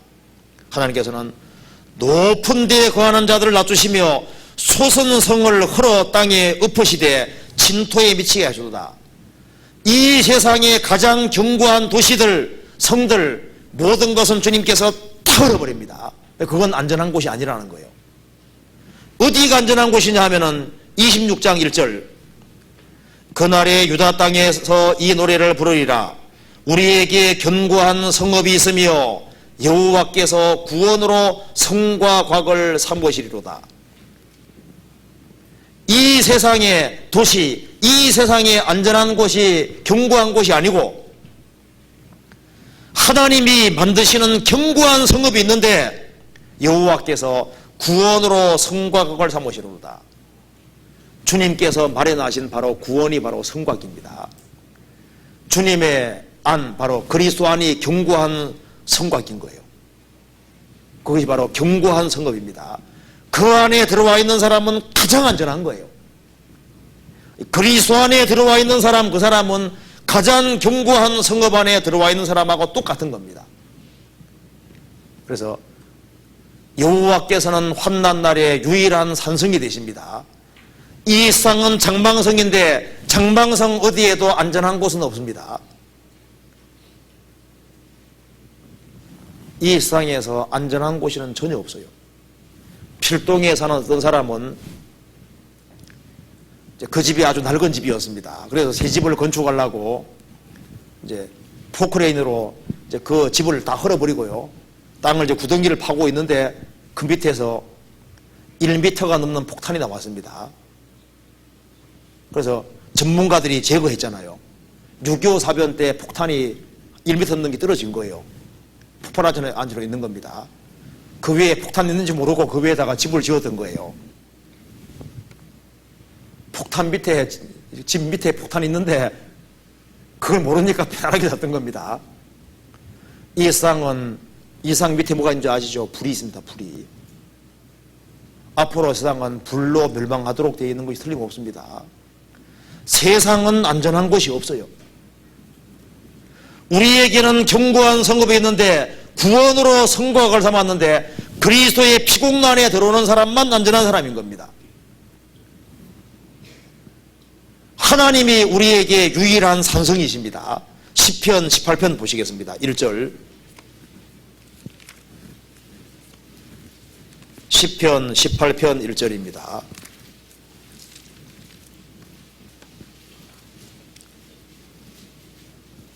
나의 힘이 되신 여호와여, 내가 주를 사랑하나이다. 여호와는 나의 반석이시오, 나의 요새시오, 나를 건지는 자시오, 나의 하나님이시오, 나의 피할 바이시오, 나의 방패시오, 나의 구원의 뿌리시오, 나의 산성이시로다. 나의 힘이 되신 여호와여, 내가 주를 사랑하나이다. 여호와는 나의 반석이시오, 나의 요새시오, 나의 산성이시로다. 하나님을 자기의 산성으로 삼은 사람은 복이 있는 사람입니다. 참으로 하나님만 의지하고 사는 사람은 산성 안에 거한 사람하고 똑같은 거예요. 이 세상에서 하나님은 여전히 산성으로 계십니다. 거기가 가장 안전한 곳입니다. 그리고 시편 보셨으니까 잠언 봅시다. 잠언 10장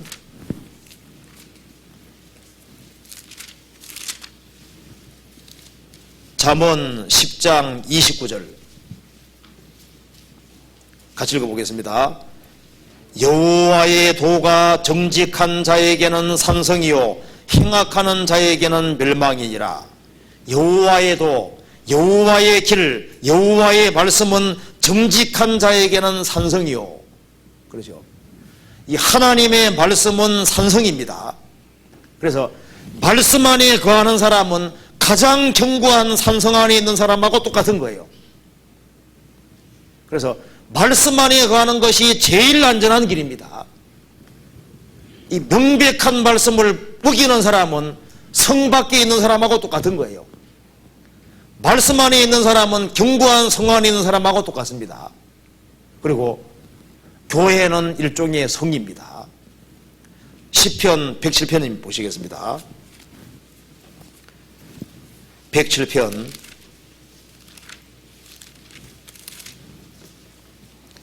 4절입니다.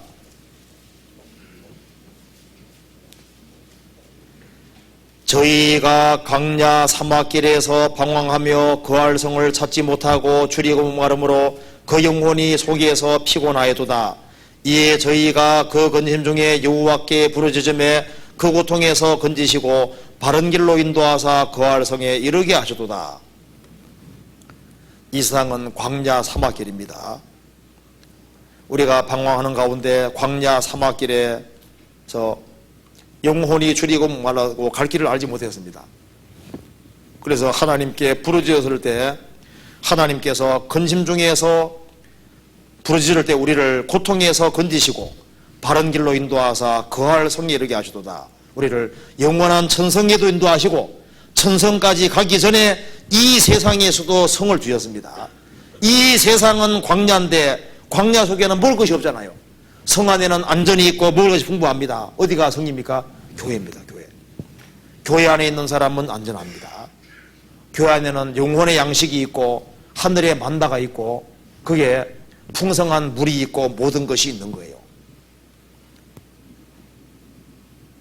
그리고 누가 가장 강한 사람이냐 하면은 말씀 안에 있는 사람, 하나님 안에 있는 사람, 그리고 교회 안에 거하는 사람, 그 사람은 가장 견고한 존재로 살게 되는 겁니다. 예레미야 1장입니다. 예레미야 1장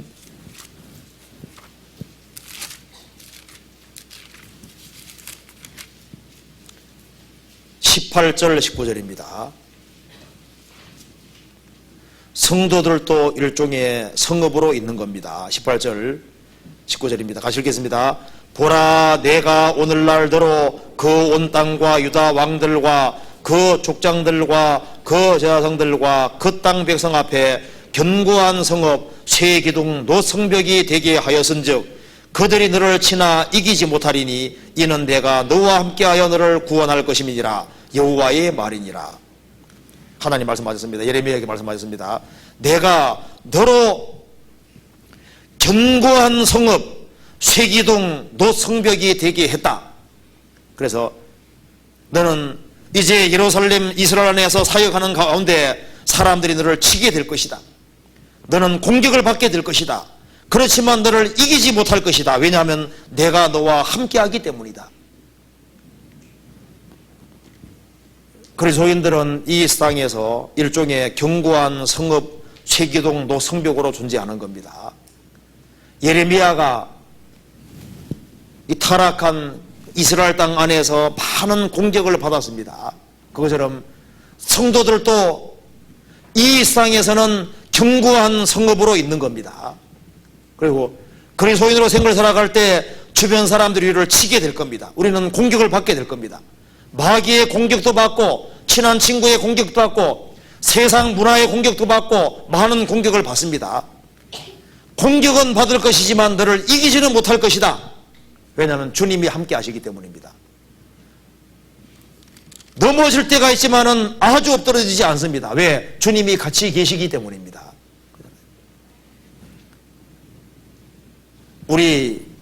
우리가 견고한 성읍으로 있는데 제일 무서운 것이 수문적입니다.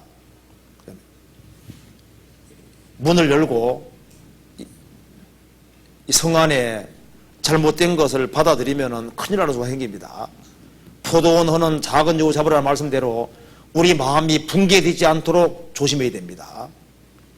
그래서 이 마음이 말씀으로 딱 무장되어 있는 사람은 성벽이 있는 성읍하고 똑같은 거예요. 이 마음을 풀어놓으면 이 사탄이 공격할 수 있습니다.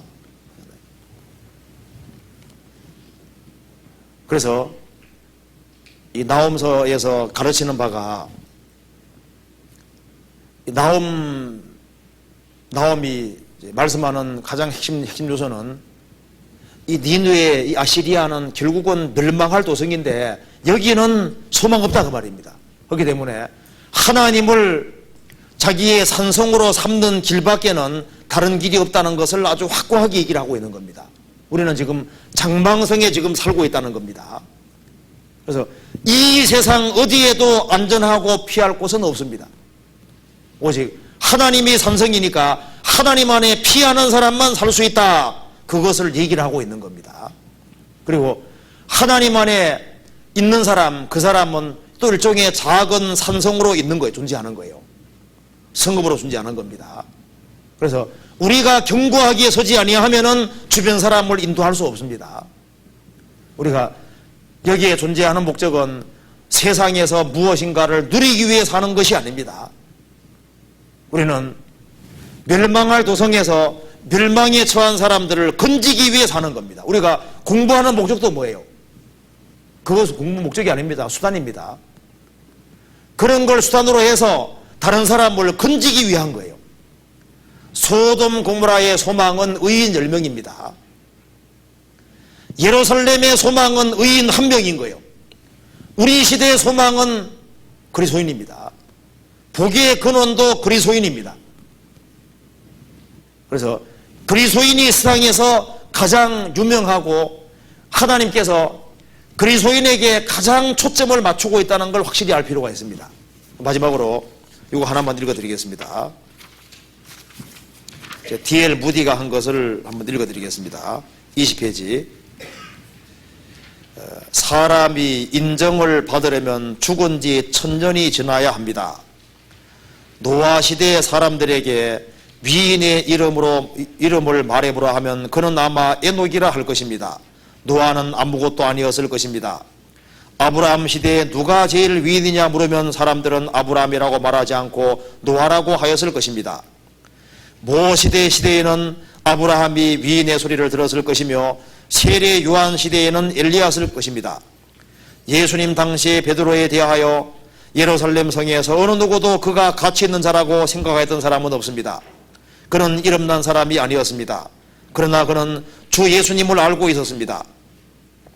베드로는 만약 모세와 엘리야를 그저 예루살렘에 내려보낼 수만 있다면, 그리고 범죄를 호령할 수 있었다면, 또 엘리야가 가서 사람들에게 모든 예언이 그리스도 안에서 어떻게 이루어졌는가를 말할 수 있다면 얼마나 온 성을 뒤흔들어 놓았을 것인가 생각하였을 것입니다.